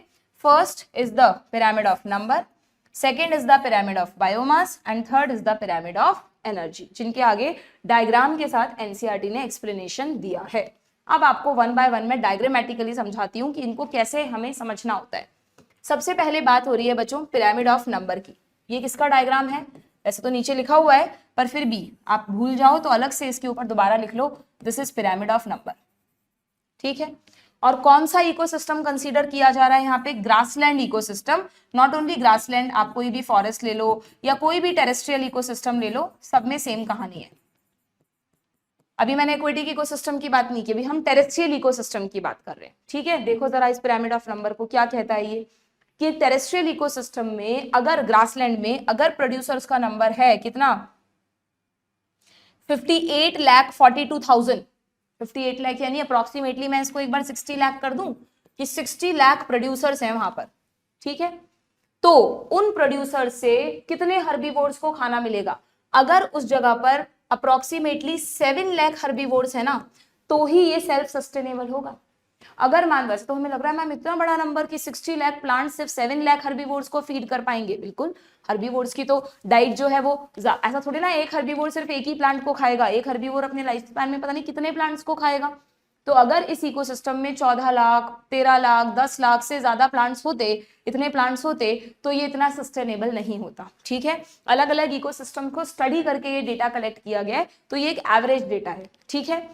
अब इन 7 लाख हर्बीवोर्स, यहाँ पे हर्बीवोर्स है ना, याद है ना, हर्बीवोर्स मतलब प्राइमरी कंज्यूमर, प्रोड्यूसर्स मतलब प्लांट्स या थोड़े बहुत ऑटोट्रॉफिक बैक्टीरिया, ओके। अब इन हर्बीवोर्स पे फीड कर रहे हैं प्राइमरी कार्निवोर्स। तो देखो 7 लाख हर्बीवोर्स सस्टेन कर पाएंगे लगभग 3.5 लाख कार्निवोर्स को। 7 लाख में से जस्ट आधा हो गया नंबर, 3.5 लाख कार्निवोर्स को वो डाइट दे पाएंगे। और मैं जो अभी बात कर रही थी कि जंगल का राजा तो एक ही होता है ना, तो ये जो 3.5 लाख कार्निवोर्स हैं, प्राइमरी कार्निवोर, ये सब फॉक्स वॉल्फ वगैरह जो भी होते हैं अलग अलग, इन सब पे फीड करने वाले जो टॉप कार्निवोर्स हैं, जो यहाँ आते हैं टॉप कार्निवोर्स, जिन्हें आप सेकेंडरी कार्निवोर्स भी बोल सकते हो, ये सिर्फ और सिर्फ 3 रह गए बच्चों, ओनली 3। सोचो प्लांट्स थे 60 लाख और उनसे जाके टॉप कार्निवोर्स रह गए ओनली 3, ठीक है। मतलब 3 मतलब फिक्स 3 नहीं, ऐसे 4 5 6 तक चलेगा, पर 10 15 20 इतने सारे अगर कार्निवोर्स वहां हो गए तो वो जंगल कुछ समय में इम्बैलेंस होने लगेगा उसका इकोसिस्टम, ठीक है। तो ये चीज यहाँ लिखी भी है, हो सकता है आपसे डायग्राम में से क्वेश्चन पूछ लें कि only 3 top carnivores are supported in an ecosystem based on production of nearly 6 million plant. 60 lakh 6 million ही तो है या नहीं है, दिस इज 6 मिलियन ना, ये तो पता है सबको कि 1 मिलियन मतलब 10 लाख। हमारे किडनी में कितने नेफ्रॉन होते हैं, हमारे किडनी में 10 लाख यानी 1 मिलियन नेफ्रॉन होते हैं, पढ़ा था ना हमने। तो वही चीज यहाँ है कि जब किसी टेरेस्ट्रियल इकोसिस्टम में 6 मिलियन प्लांट्स होंगे बच्चों, तब जाके वहां 3 टॉप कार्निवोर सस्टेन कर पाएंगे, ठीक है। ये सब इकोलॉजिस्ट का डेटा है, हो सकता है आपको प्रैक्टिकली नहीं लग रहा हो, but yes this is true, this is proved evident, clear. चलिए नाउ ये तो बात हुई किसकी, लैंड इकोसिस्टम की। आपकी एनसीईआरटी में सिर्फ टेरेस्ट्रियल इकोसिस्टम के लिए ही पिरामिड ऑफ नंबर दिया है। अगर मैं किसके लिए, एक्वेटिक इकोसिस्टम के लिए पिरामिड ऑफ नंबर बनाऊं, ठीक है, तो भी वो अपराइट ही आएगा। सेम कहानी होगी वहां पर भी कि खूब सारे छोटे छोटे एल्गी, फाइटोप्लैंक्टन, पानी में रहने वाले बीजीए, ये सब फूड बनाएंगे। उनसे जो भी हर्बीवोर्स हैं वहां पे, मॉलस्का या कुछ इंसेक्ट्स या कुछ भी दूसरे जो भी खाते हैं उन प्लांट्स को, वो होंगे। फिर उनसे कम होंगी छोटी फिशेस और सबसे कम होंगी बड़ी फिशेस। बड़ी फिशेस आप सोचो कितनी डाइट होती है उनकी, अगर बहुत सारी लाखों में बड़ी फिशेस हो गई वहां पर, तो पानी में छोटे फिशेस तो रहेंगी ही नहीं। छोटी फिशेस नहीं रहेंगी तो फिर दूसरे वाले इतने बढ़ जाएंगे कि वो आपस में कॉम्पीट करके ही मार देंगे एक दूसरे को, है ना। तो एक्वेटिक इकोसिस्टम में भी बच्चों पिरामिड ऑफ नंबर अपराइट ही आता है, एक टेरेस्ट्रियल इकोसिस्टम में भी पिरामिड ऑफ नंबर कैसा आता है, अपराइट ही आता है। तो यहां तो कोई एक्सेप्शन नहीं मिला हमें। मैंने क्या लिखा था शुरू में कि इसका एक्सेप्शन है ट्री इकोसिस्टम। अब ये ट्री इकोसिस्टम क्या होता है, ये देखो मैंने यहाँ पे बनाया भी है कि चाहे आप ग्रासलैंड इकोसिस्टम पढ़ लो यानी टेरेस्ट्रियल पढ़ लो, चाहे आप पॉन्ड इकोसिस्टम पढ़ लो यानी एक्वेटिक इकोसिस्टम पढ़ लो, अगर आप पिरामिड ऑफ नंबर पढ़ रहे हो तो वो हमेशा अपराइट या स्ट्रेट आएगा, ठीक है। तो फिर ये पिरामिड ऑफ नंबर उल्टा कब आता है मैम, वैसे हर जगह ऐसा ही होना चाहिए कि प्रोड्यूसर सबसे ज्यादा, हर्बीवोर उनसे कम, कार्निवोर उनसे कम। पर बच्चों अगर एक अकेला ट्री, एक बहुत बड़ा बरगद का पेड़ है, पीपल का पेड़ है, कोई भी एक ट्री है बहुत एरिया में, बड़े एरिया में फैला हुआ, उसको आप एक इकोसिस्टम मान लो, मान सकते हो बिल्कुल। मैंने आपको बताया था पहले कि एक अकेला ट्री भी एक इकोसिस्टम की तरह बिहेव करेगा, ओके। तो अगर आप एक ट्री को एक इकोसिस्टम मानते हो तो नंबर ऑफ ट्री तो एक ही है ना, उस ट्री पर उस ट्री पर, ये जो ट्री है इस पर कई सारे छोटे छोटे अलग टाइप के बर्ड्स रहते होंगे, कोई नीचे की तरफ, कोई बीच में, कोई साइड में, कोई टॉप पे। तो बट ऑब्वियस हर्बीवोर्स का नंबर तो ट्री से ज्यादा ही होगा। मैं ये नहीं कह रही बहुत लाखों में बर्ड्स होंगे, जो भी होंगे 50-100 बर्ड्स, ठीक है, 50 मान लो, वो एक ट्री से तो ज्यादा ही है। तो हर्बीवोर्स का नंबर यहाँ एक्सेप्शनली हाई हो गया। चाहे से नो डाउट इस ट्री का सरफेस एरिया इतना बड़ा है कि उन 50 हर्बीवोर्स को खाना दे देगा वो, पर अभी तो हम नंबर की बात कर रहे हैं ना, तो इसलिए हमको ये कहना पड़ेगा कि यस, ट्री का नंबर 1 है, हर्बीवोर्स का नंबर उससे ज्यादा है, और उन हर्बीवोर्स की बॉडी पर मान लो ये जो बर्ड्स है ना, अब बर्ड्स को खाने वाले जो दूसरे एनिमल्स हैं वो तो इस ट्री पर रहते नहीं है, तो हम एनिमल्स को तो कंसीडर अभी कर नहीं रहे, पर इन बर्ड्स को खाने वाले, सॉरी, इन बर्ड्स की बॉडी पर कोई ना कोई पैरासाइट हो सकता है। बहुत सारे पैरासाइट होते हैं, जैसे हमारी बॉडी पर लीच होती है, लाइस होती है ना, डॉग्स की बॉडी पर टिक्स एंड माइट्स होते हैं, ऐसे बर्ड्स के भी पैरासाइट्स होते हैं बच्चों, ठीक है। तो बर्ड्स की बॉडी पर पैरासाइट्स होंगे, क्या पता हर बर्ड की बॉडी पे 8-10 पैरासाइट हो, तो पैरासाइट्स का नंबर उनसे भी ज्यादा होगा। और एक ना हम पढ़ते नहीं है, हाइपर पैरासाइट भी होते हैं जो पैरासाइट की बॉडी पे फीड करते हैं, नहीं भी कंसीडर करो तो कोई बात नहीं, पर बट ऑब्वियस उनका नंबर पैरासाइट से भी ज्यादा होगा, ठीक है। तो अगर हम इस तरह की एक्सेप्शनल फूड चेन देख रहे हैं, इसको बोलते हैं पैरासाइटिक फूड चेन। कहां देख रहे हैं parasitic food chain? On a tree, on a tree. तो ये एक्सेप्शनली कैसी आएगी बच्चों? ये एक्सेप्शनली आएगी इन्वर्टेड। कैसी आएगी? इन्वर्टेड, क्योंकि बट ऑब्वियस ट्री तो एक ही रहेगा, बर्ड्स उनसे ज्यादा, पैरासाइट उनसे ज्यादा, और हाइपर पैरासाइट सबसे ज्यादा, ठीक है। आप ये डायग्राम मत बनाना, बस अंदर बॉक्सेस में ये टर्म लिख लेना और एक उल्टा पिरामिड बना देना, ठीक है। देन इसी ट्री पर एक और फूड चेन ऑपरेट हो रही है। ये ट्री है, इस ट्री को पर बहुत सारे बर्ड्स रह रहे हैं। अब मैंने आपको कहा कि इन बर्ड्स को खाने वाले एनिमल्स तो ट्री पे रहते नहीं है, लेकिन इन बर्ड्स को मान लो कोई एक बड़ा शिकारी बर्ड है, ईगल है, वल्चर है, वो कभी कभी इस ट्री के पर आकर टॉप पे बैठ जाता है और देखता रहता है, जो बर्ड शिकार हाथ आया उसको पकड़ के खा लेता है। तो उसके टॉप पर रहने वाला वो जो बर्ड है वो इन छोटे बर्ड से ज्यादा हो सकता है क्या? अगर मैं आपको कह रही हूँ ट्री एक है और उस पर 50 बर्ड रहते हैं, तो क्या वो जो इनका वल्चर है, हॉक है, जो भी इस पर आता है, वो 100 या 50 से 50 भी हो सकते हैं क्या? Not at all possible. Sustain ही नहीं करेंगे इतने सारे वल्चर्स को, कहाँ ये छोटे बर्ड खाना दे पाएंगे। इक्का दुक्का वल्चर, हॉक कभी कभी आ जाता है और इनका शिकार करके इन्हें खा जाता है, तो सस्टेनेबल है। तो यहाँ पर देखो बिल्कुल ही अलग केस हो गया। यहाँ पर हम कह रहे हैं एक प्लांट, एक ट्री, उस ट्री पर 50 बर्ड्स, और 50 बर्ड्स पे वापस 2 कार्निवोरस बर्ड्स। तो ये कैसा पिरामिड बना? ये ना तो स्ट्रेट है ना इन्वर्टेड है, ऐसे पिरामिड को कहते हैं स्पिंडल शेप पिरामिड।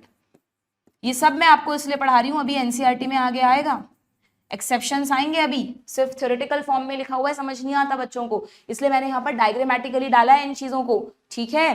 कि अगर हम पिरामिड ऑफ नंबर को स्टडी कर रहे हैं, क्या कंक्लूड किया हमने, यहाँ पर हम कंक्लूजन लिख लेते हैं कि अगर हम पिरामिड ऑफ नंबर को स्टडी कर रहे हैं तो टेरेस्ट्रियल इकोसिस्टम के लिए क्या होगा, एक्वेटिक इकोसिस्टम के लिए क्या होगा, ऐसे करें क्या? नहीं, इसको अलग तरह से लिखो, सॉरी रुक जाओ, इसको तुम ऐसे लिखो कि अगर हम पिरामिड ऑफ नंबर को स्टडी कर रहे हैं तो ये अपराइट कब होगा, ये इन्वर्टेड कब होगा, और एक्सेप्शनल केस में ये स्पिंडल शेप कब होगा, ठीक है। ऐसा देख ले हम, है ना। तो देखो, तो अब इसमें मैंने आपको क्या बताया कि जो पिरामिड ऑफ नंबर है वो अपराइट कब होगा बच्चों? Terrestrial ecosystem as well as aquatic ecosystem. चाहे आप लैंड पे स्टडी करो या पानी में स्टडी करो, पिरामिड ऑफ नंबर आपको स्ट्रेट मिलेगा, ठीक है। इन्वर्टेड कब होगा? इन्वर्टेड होगा ट्री इकोसिस्टम में, पर वो भी तब जब आप कंसीडर कर रहे हो एक पैरासाइटिक फूड चेन को, यस और नो। और क्या किसी केस में ये स्पिंडल शेप भी होता है कि नीचे से भी नैरो, ऊपर से भी नैरो और बीच में से broad? Yes, again tree ecosystem में ये स्पिंडल शेप हो सकता है अगर आप उस ट्री पर जीएफसी को कंसीडर कर रहे हो कि प्लांट प्रोडक्ट को खा रही हैं स्मॉल बर्ड्स, उन स्मॉल बर्ड्स को खा रहे हैं 2-3 लार्ज, 1 या 2 लार्ज बर्ड्स, ठीक है। चलिए भाई, ये तो कहानी हो गई पिरामिड ऑफ नंबर की। अब हमें ऐसा ही एक कंपैरिजन करना है पिरामिड ऑफ बायोमास का, ठीक है। पिरामिड ऑफ एनर्जी में कोई डाउट आएगा क्या हमें? सोचना जरा। पिरामिड ऑफ एनर्जी तो आप किसी का भी पढ़ लो, किसी का भी पढ़ लो, ऑलवेज अपराइट होता है, ना तो कभी इन्वर्टेड होता है ना कभी स्पिंडल शेप होता है, ठीक है। अब पिरामिड ऑफ बायोमास को देखते हैं, चलो एनसीईआरटी पर आ जाते हैं वापस। नेक्स्ट जो डायग्राम है आपकी बुक में figure 12.4, this is of pyramid of biomass. सबके नीचे लिखा हुआ है पर मैं चाहती हूं आप हर पिरामिड के ऊपर लिखें कि वो किसका पिरामिड है। This is pyramid of biomass. इसका जस्ट अगला जो डायग्राम है ये भी पिरामिड ऑफ बायोमास है। क्या आपको इन दोनों में कोई फर्क दिख रहा है? ये जो पिरामिड ऑफ बायोमास है ये तो अपराइट है बच्चों, ये तो अपराइट है, यहीं ऊपर ही लिख दें, नीचे क्यों लिख रहा है? This is upright pyramid, straight pyramid. और इसका जो just next pyramid of biomass है ये इन्वर्टेड है क्या? जरा देखना, इसमें 2 ही लेवल बनाए इन्होंने, अगर और ऊपर का लेवल बनाते तो फिर ऐसे बनता, ठीक है। इन्होंने क्या बनाया है? ये प्रोड्यूसर्स बनाए हैं, जैसे प्रोड्यूसर्स में सारे एक्वेटिक प्लांट्स हो गए, एल्गी, फाइटोप्लैंक्टन्स, है ना। फिर यहां पर आ जाएंगे हर्बीवोर्स। हर्बीवोर्स ये किसका है? ये कौन से इकोसिस्टम का है? ये एक्वेटिक इकोसिस्टम का है। लिखा है क्या कहीं? यानी आधी अधूरी बातें लिखी हुई हैं। ये एक्वेटिक इकोसिस्टम का है। और ये किसका है? ये टेरेस्ट्रियल इकोसिस्टम का है। तो अगर आप टेरेस्ट्रियल इकोसिस्टम को देख रहे हो, जैसे अभी पिरामिड ऑफ नंबर देखा था आपने, तो क्योंकि वहां पे प्लांट्स थे 6 मिलियन, फिर उन पर फीड कर रहे थे लगभग कितने हर्बीवोर्स? 6 मिलियन पर फीड कर रहे थे 7 लाख, फिर उन पर 3.5 लाख कार्निवोर्स और फिर 3 टॉप कार्निवोर। तो बट ऑब्वियस बायोमास भी इसी रेशियो में डिक्रीज होगा। सबसे ज्यादा बायोमास, क्योंकि लैंड पर तो बड़े बड़े ट्रीज भी होते हैं ना फॉरेस्ट वगैरह में, तो उनका बायोमास भी ज्यादा होगा। हाँ, अगर हम पानी में देख रहे होते तो ये उल्टा आता, अभी बताऊंगी कैसे। क्योंकि पानी में ट्रीज जितने, मतलब फॉरेस्ट जितने डेंस ट्रीज नहीं होते हैं, पानी में एल्गी, छोटे छोटे फ्लोटिंग प्लांट्स होते हैं जिनका बायोमास बहुत कम होता है। अगर वो 60 लाख भी है ना नंबर में पानी वाले प्लांट्स, तो उनका बायोमास बहुत कम हो जाएगा।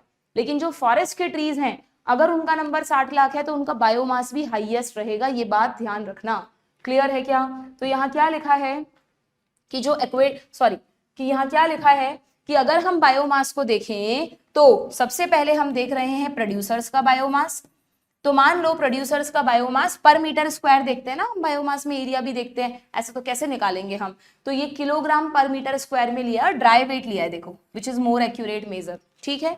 तो मान लो उस इकोसिस्टम में जिसकी हम बात कर रहे हैं, टेरेस्ट्रियल इकोसिस्टम की, जितने भी प्लांट्स हैं उनका बायोमास है 809 किलोग्राम पर मीटर स्क्वायर, लगभग 800। तो जो हर्बीवोर जितने भी वहां पर हैं उनका बायोमास आएगा लगभग 37 किलोग्राम पर मीटर स्क्वायर। इनका हर्बीवोर्स पे कौन फीड करता है?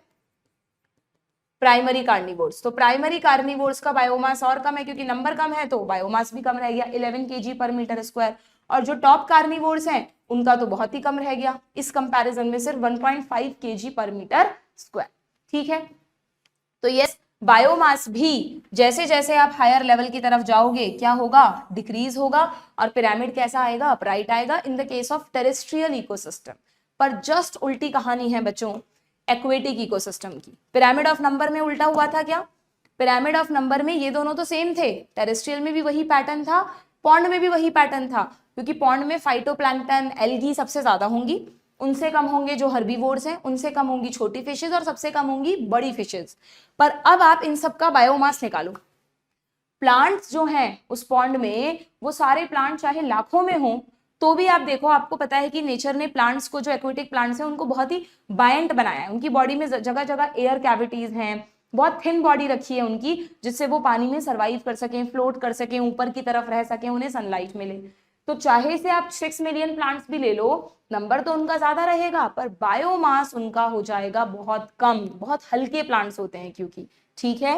एंड उन पर फीड करने वाले जो इंसेक्ट्स हैं, चाहे से उनका नंबर प्लांट से कम है, लेकिन उन इंसेक्ट्स का जो बॉडी वेट है वो जब आप कैलकुलेट करोगे मॉलस्का का, उसमें शेल का भी वेट आएगा, तो वो प्लांट्स से ज्यादा हो जाएगा बच्चों। नंबर क्या है? कम है, पर बायोमास ज्यादा होगा। छोटी फिशेस का नंबर और कम है, लेकिन बायोमास उन इंसेक्ट से ज्यादा होगा। और जो बड़ी फिशेस है, मान लो एक मैं ओशियन की बात कर रही हूँ, सी की बात कर रही हूँ, तो वहां पे वेल्स या शार्क्स, ये जो बड़े बड़े टॉप कार्निवोर्स हैं, वो तो कितने भारी होते हैं, एक एक वेल का वेट पता नहीं कितना कितना होता है शार्क्स का। तो आप कितने करोड़ों प्लांट्स से कंपेयर कर लो, एक अकेली वेल के बराबर वहां के लाखों प्लांट्स होंगे।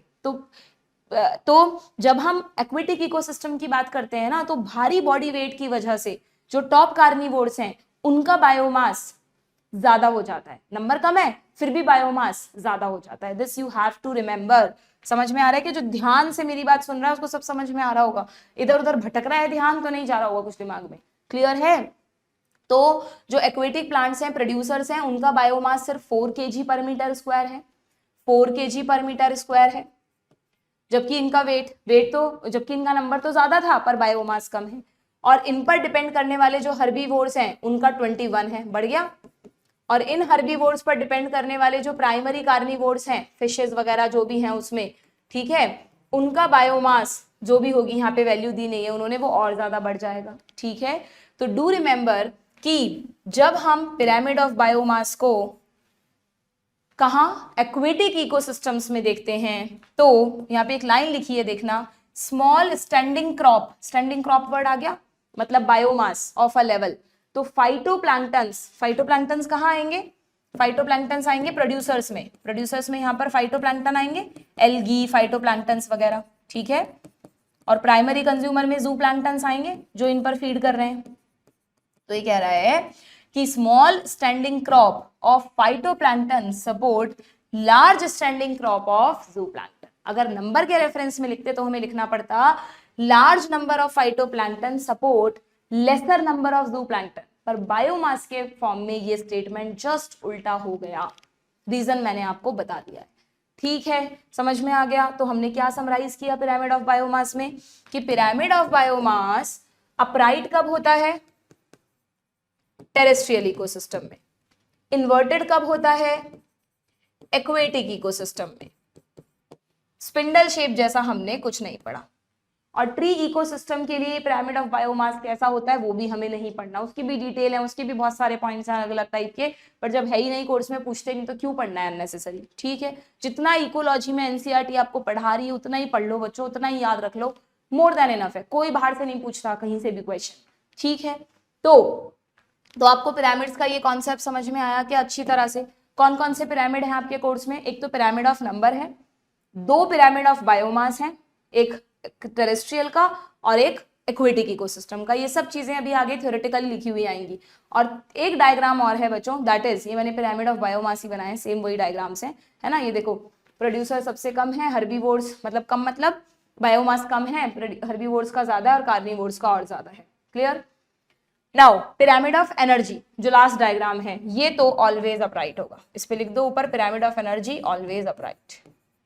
ये सबसे बढ़िया लगता है, इस पे क्वेश्चन आ जाए, है ना, सबसे प्यारा, कोई एक्सेप्शन नहीं, कुछ नहीं, कुछ गणित नहीं लगानी, सीधी सिंपल सी कहानी है कि अगर प्रोड्यूसर्स ने अपने लिए 10,000 जूल एनर्जी बनाई तो 10% एनर्जी यानी 1000 जूल मिलेगी ये प्रोड्यूसर्स है ना, प्रोड्यूसर से किसको मिलेगी? प्राइमरी कंज्यूमर्स को यानी हर्बीवोर्स को। उसकी 10% एनर्जी मिलेगी प्राइमरी कार्निवोर्स को और उसकी 10% एनर्जी मिलेगी सेकेंडरी कार्निवोर्स या टॉप कार्निवोर्स को। देखना जरा 10% ही जा रही है क्या? 90% ये यूज कर रहे हैं। 10,000 का 10% 1000, 1000 का 10% 100, 100 का 10% 10 जूल। ऐसे कैलकुलेशन बेस्ड क्वेश्चन आए हुए हैं, ये PYQ है। जरूरी नहीं है 1000 से शुरू करें, 10,000 से शुरू करें, वो यहाँ पे कुछ भी दे सकते हैं आपको। 1000 जूल दे देंगे, एक एक जीरो हटाते जाओ 10% में, और क्या करना है? 1000 से 100, 100 से 10, 10 से 0.1। ठीक है, क्लियर? अच्छा, यहाँ पे एक चीज है जिस पर एक बार नीट में क्वेश्चन आया और बच्चे जनरली इस पर ध्यान नहीं देते हैं, बस इतना सा पढ़ के आगे बढ़ जाते हैं। देखो कि प्रोड्यूसर्स ने 10,000 जूल एनर्जी का ग्रॉस प्रोडक्शन किया है ना, तो ये जो 10,000 जूल एनर्जी है ये प्रोड्यूसर्स ने कब बनाई? जब उन्हें कुछ एक सफिशिएंट अमाउंट ऑफ सनलाइट मिली होगी। तो देखना जरा कितनी सनलाइट प्लांट्स को मिली है यहाँ पर? 10 लाख, है ना, 1 2 3 4 5 6, यस, 10⁻⁶ जूल सनलाइट जब प्लांट्स पे गिरी तो प्लांट्स ने उसको यूज कर 10,000 जूल एनर्जी बनाई। ये क्या यहाँ भी 10% फॉलो हो रहा है क्या? अगर यहाँ 10% होता तो फिर 10⁻⁶ से 10⁻⁵ होना चाहिए था ना, यानी ये होना चाहिए था आपके लिए 1 लाख, है ना, पर नहीं। क्यों? क्योंकि हमने क्या कहा था कि प्लांट्स को जितनी एनर्जी मिलती है उसका 2 से 10% प्लांट्स यूज करते हैं, और उसमें भी इस केस में ये कह रहे हैं कि maximum 1% of solar radiation he plant convert करते हैं। नीचे एक लाइन लिखी है जिस पर स्टेटमेंट टाइप क्वेश्चन भी आया हुआ है कि observe that primary producer convert only 1% of the energy in sunlight available to them into NPP। ठीक है, इन्होंने सिर्फ 1% एनर्जी को ही कन्वर्ट किया है। ओके, ये एनपीपी क्यों लिखा है इन्होंने, इसका मतलब ये एनपीपी है, नॉट ग्रॉस प्रोडक्शन। ठीक है, चलो ये नेट वाली प्रोडक्टिविटी होगी। ओके, तो लेकिन यहाँ पे मेन चीज क्या है कि ये जो अगर मान लो जैसे नीट में क्या किया, एक बार जब क्वेश्चन आया ना तो आपको दे दिया कि भाई सनलाइट इतनी सोलर रेडिएशन प्लांट्स को मिल रही है, अब बताओ इस लेवल तक कितनी पहुंचेगी। तो अगर किसी बच्चे ने सीधा 10⁻⁶ पे 10% लगा के कैलकुलेशन शुरू कर दी तो पूरी कैलकुलेशन गलत। यहाँ 10⁵, 10⁴, 10⁻³ और यहाँ 10⁻², 100 जूल आंसर हो जाएगा, जो कि गलत है। तो हमेशा ध्यान रखना, अगर आपको प्रोड्यूसर्स की एनर्जी दी है तब तो सीधा 10% लगाओ, अगर आपको सोलर एनर्जी दी है तो पहले 1%, फिर उसके बाद हर लेवल पर 10%।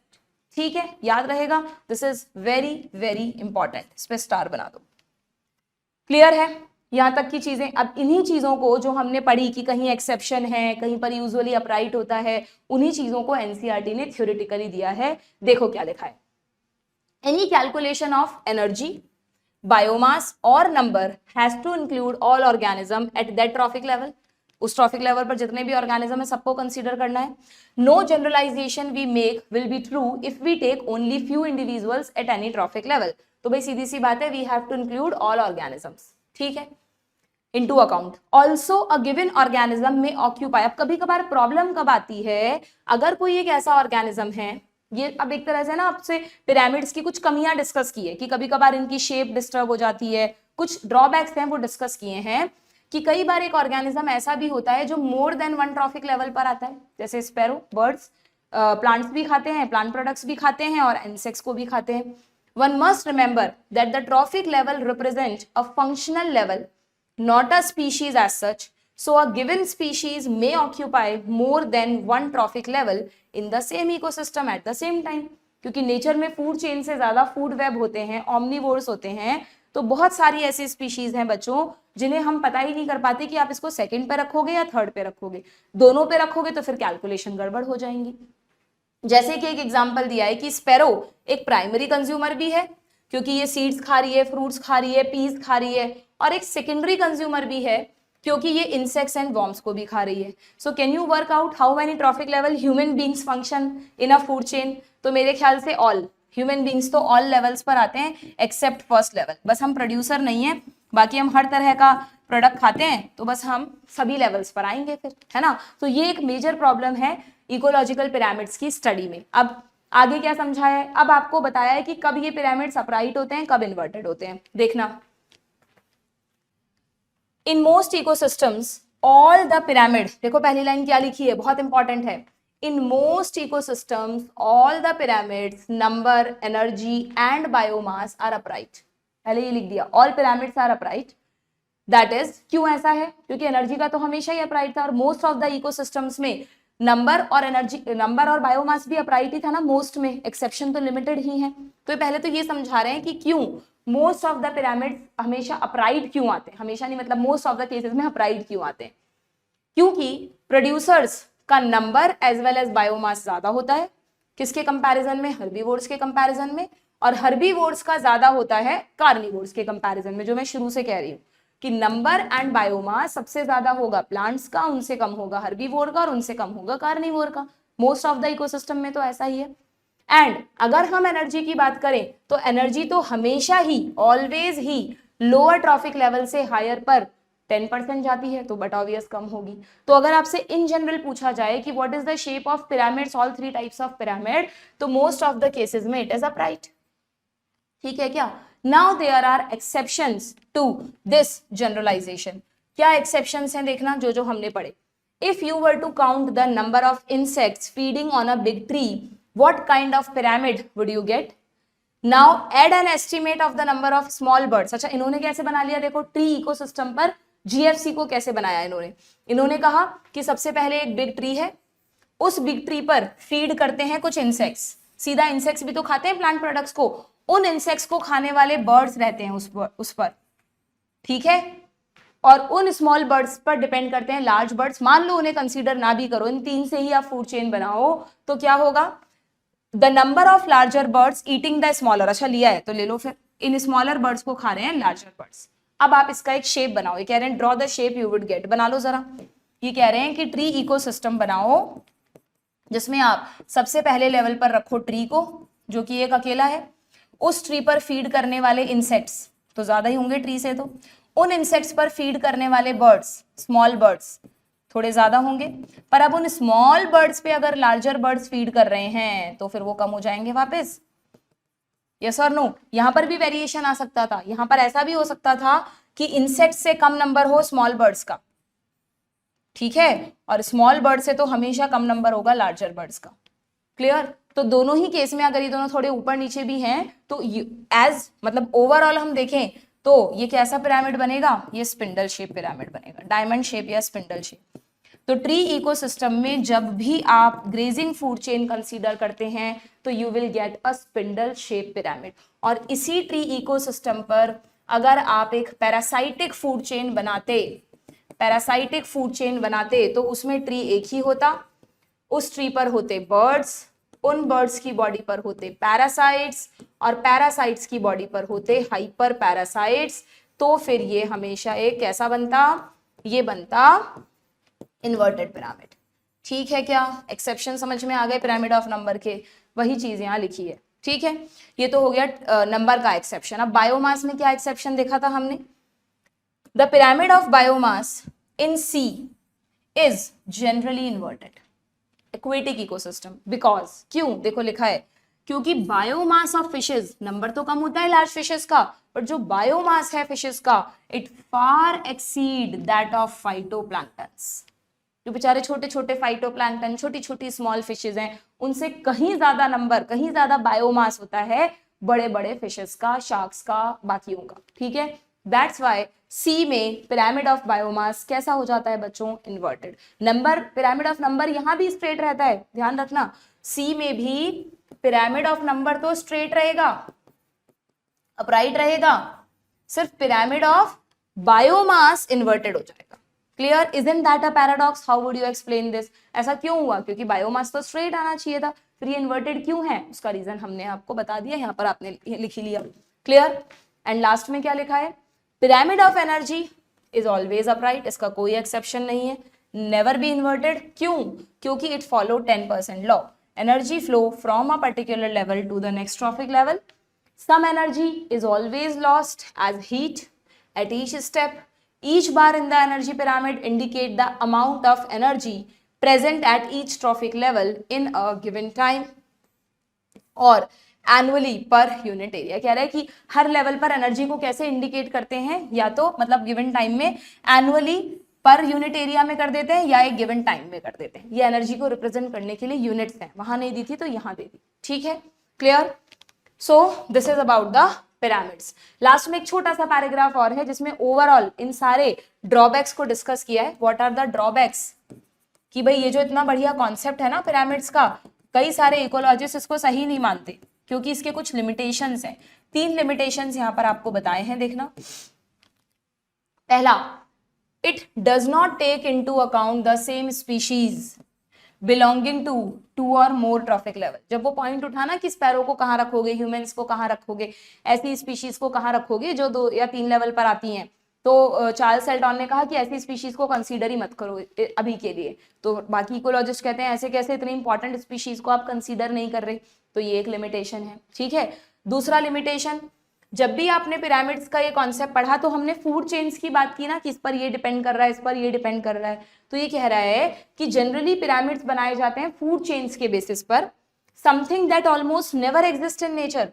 किसी भी इकोसिस्टम में फूड चेन नहीं बल्कि फूड वेब एग्जिस्ट करते हैं। It does not accommodate a food web, और फूड वेब को पिरामिड बनाते वक्त नहीं देखा जाता, क्योंकि फूड वेब को देख रहे हो तो फिर तो आपको इन वाली स्पीशीज को भी देखना पड़ेगा जो 2 या 3 पर डिपेंडेंट है, और फिर उनको कहाँ रखोगे? उन्होंने कहा रखो ही मत, तो आपने तो फूड वेब को नकार दिया। तो इकोलॉजिस्ट कहते हैं कि आप फूड वेब के कॉन्सेप्ट को कैसे मना कर सकते हो? समझ गए? एंड तीसरा लिमिटेशन, भूल गए क्या आप? कहीं भी इस पिरामिड्स में डीकंपोजर्स को तो कंसीडर ही नहीं किया, जैसे वो एग्जिस्ट ही नहीं करते। एंड बिना डीकंपोजर्स के तो इकोसिस्टम्स में प्रॉब्लम आ जाएगी। टेरेस्ट्रियल इकोसिस्टम में तो इतना सारा डेट्राइटस इकट्ठा हो जाएगा कि वहां जी नहीं सकते लोग, है ना। तो इसका मतलब डीकंपोजर्स को तो रखो, कहाँ रखोगे बताओ, क्योंकि ये तो सारे जीएफसी पर बने हैं, डीएफसी कंसीडर ही नहीं किया एल्टॉन ने। तो इसलिए यहाँ लिखा है saprophytes are not given any place in pyramid even though they play a vital role in the ecosystem. So this is again a very important limitation जिसकी वजह से इकोलॉजिस्ट इस पिरामिड्स के कॉन्सेप्ट को सही नहीं मानते। ठीक है, डन। तो this is all about the ecosystem. पढ़ लिया, बहुत ही सिंपल से वे में हमने सारी चीजों को पढ़ा है। शुरू से आपने लेकर एंड तक पूरा लेक्चर देखा है, लास्ट वाला और ये वाला, तो आई डोंट थिंक अब आपको इस चैप्टर से डर लगे। ठीक है, समरी भी देख लेते हैं। एन इकोसिस्टम शुरू में ही हमने पढ़ा था, is a structural and functional unit of nature. It comprises abiotic and biotic component. Abiotic में आता है air, water, soil, even temperature.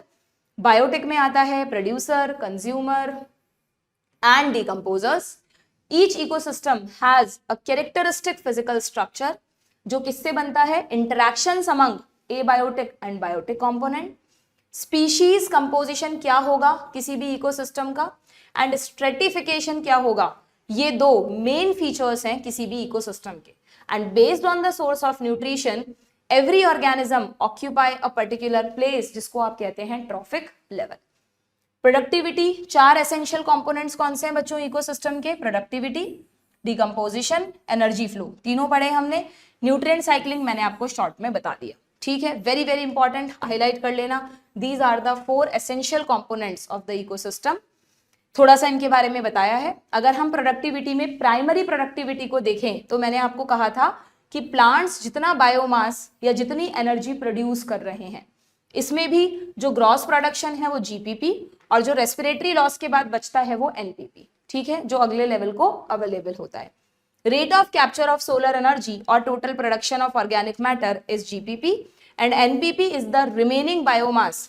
NPP is the remaining biomass or energy left after utilization of producer. क्या हमने secondary productivity भी पढ़ा था? Yes, मैंने कहा था कि कंज्यूमर्स कैसे एसिमिलेट करते हैं उस फूड को, वो बन जाती है उनकी सेकेंडरी प्रोडक्टिविटी। वो सनलाइट को नहीं ले रहे पर खुद की बॉडी बिल्ड तो कर रहे हैं ना, दैट इज सेकेंडरी प्रोडक्टिविटी। ठीक है, ये प्रोडक्टिविटी का सार हो गया। अब डीकंपोजिशन में क्या पढ़ा था हमने? डीकंपोजिशन में कॉम्प्लेक्स ऑर्गेनिक मैटर जिसको आप डेट्राइटस कहते हो उसे कन्वर्ट करते हैं इनऑर्गेनिक चीजों में, जैसे CO2, वाटर, मिनरल्स एक्सेट्रा। कौन करता है ये काम? Fungi and bacteria. हेल्प कौन करता है उनकी? फ्रेगमेंटेशन करके डेट्राइटिवोर्स। ठीक है, बीच बीच में कुछ लीचिंग भी चलती रहती है। जो मेन एंजाइम सिक्रीट होते हैं उसको कैटाबॉलिज्म कहते हैं। क्लियर, इतना ही बताया डीकंपोजिशन का। साथ में 2 स्टेप और पढ़े थे हमने, humification and mineralization. Okay, energy flow में हमने क्या पढ़ा? इट इज ऑलवेज यूनिडायरेक्शनल, कभी भी साइक्लिक नहीं होगा। प्लांट्स कैप्चर करेंगे सोलर एनर्जी को, फिर फूड एनर्जी में बदलकर वो पहुंचेगा अगले लेवल तक, और इस बीच में प्लांट्स डीकंपोज भी होंगे। Organisms of different trophic level are connected to each other for food और energy forming a food chain. The storage and movement of nutrients through the various components of the ecosystem is called nutrient cycling। अब देखो nutrient cycling को यहाँ पे define कर दिया इन्होंने। अच्छा, इन्होंने ये पार्ट हटाया नहीं समरी से, मेन टॉपिक से तो हटा दिया, पर देखो समरी में अभी तक नहीं हटाया। मैंने न्यू एनसीईआरटी से लिया है सब कुछ, है ना। पूरा न्यूट्रिएंट साइक्लिंग के बारे में दे दिया इन्होंने यहाँ पर कि न्यूट्रिएंट साइक्लिंग 2 तरह की होती है, गैसियस और सेडिमेंट्री। पर मुझे नहीं लगता बच्चों इसमें से क्वेश्चन आएगा, क्योंकि तो गलत है ना, मेन कंटेंट डिलीटेड है तो बच्चा नहीं पढ़ेगा। ठीक है, तो एटमॉस्फेयर और hydrosphere is the reservoir for the gaseous type of cycle, whereas earth crust is the reservoir for sedimentary type. मतलब बिल्कुल ब्रीफ में आपको बताऊं तो जो कार्बन साइकिल हमने पढ़ा या हम नाइट्रोजन साइकिल पढ़ते हैं, उसमें मेनली गैसियस फॉर्म में न्यूट्रिएंट इधर से उधर जाते हैं, तो वो होते हैं गैसियस साइकिल। ठीक है, जिनका रिजर्वॉयर कौन है? एटमॉस्फेयर, क्योंकि एटमॉस्फेयर या हाइड्रोस्फेयर से लिविंग ऑर्गेनिजम्स में आते हैं, हवा से या पानी से। ठीक है, लेकिन एक फॉस्फोरस साइकिल भी होता है। तो फॉस्फोरस कैसे? जैसे रॉक्स में है, उनकी वेदरिंग से मिट्टी में गया, मिट्टी से प्लांट्स में गया, प्लांट से फिर डीकंपोजिशन से वापस मिट्टी में मिल गया, तो वो मिनरल की फॉर्म में, गैसियस फॉर्म में नहीं, मिनरल की फॉर्म में साइकिल हो रहा है, इसलिए उसको कहते हैं सेडिमेंट्री साइकिल। और ऐसे सेडिमेंट्री साइकिल्स के लिए जो रिजर्वॉयर है वो कौन है? अर्थ क्रस्ट, रॉक्स जिनसे बनती हैं, ठीक है। Products of ecosystem process are named as ecosystem services. और वो जो लास्ट का पैराग्राफ है ना जो हट गया, देखो वो भी यहाँ से हटाना भूल गए कि इकोसिस्टम से हमें क्या क्या सर्विसेज मिलती हैं। तो यू नो इकोसिस्टम हमें बहुत कुछ देता है, ठीक है। बट ये वाला पार्ट आप, मुझे नहीं लगता पढ़ना अननेसेसरी, मेन में से हट गया तो क्वेश्चंस नहीं पूछेंगे आपसे, ठीक है। So this is all. तो इकोलॉजी हमने 80% कंप्लीट कर ली है। अब बस एक छोटा सा चैप्टर है गया आपका बायोडाइवर्सिटी एंड कंजर्वेशन, वो भी हार्डली 2 दिन का चैप्टर है। Then are this series NCERT line to line will be completed, ठीक है। तो मिलते हैं नेक्स्ट सेशन में with the next chapter and last chapter of your syllabus, that is biodiversity and conservation. Okay, good bye.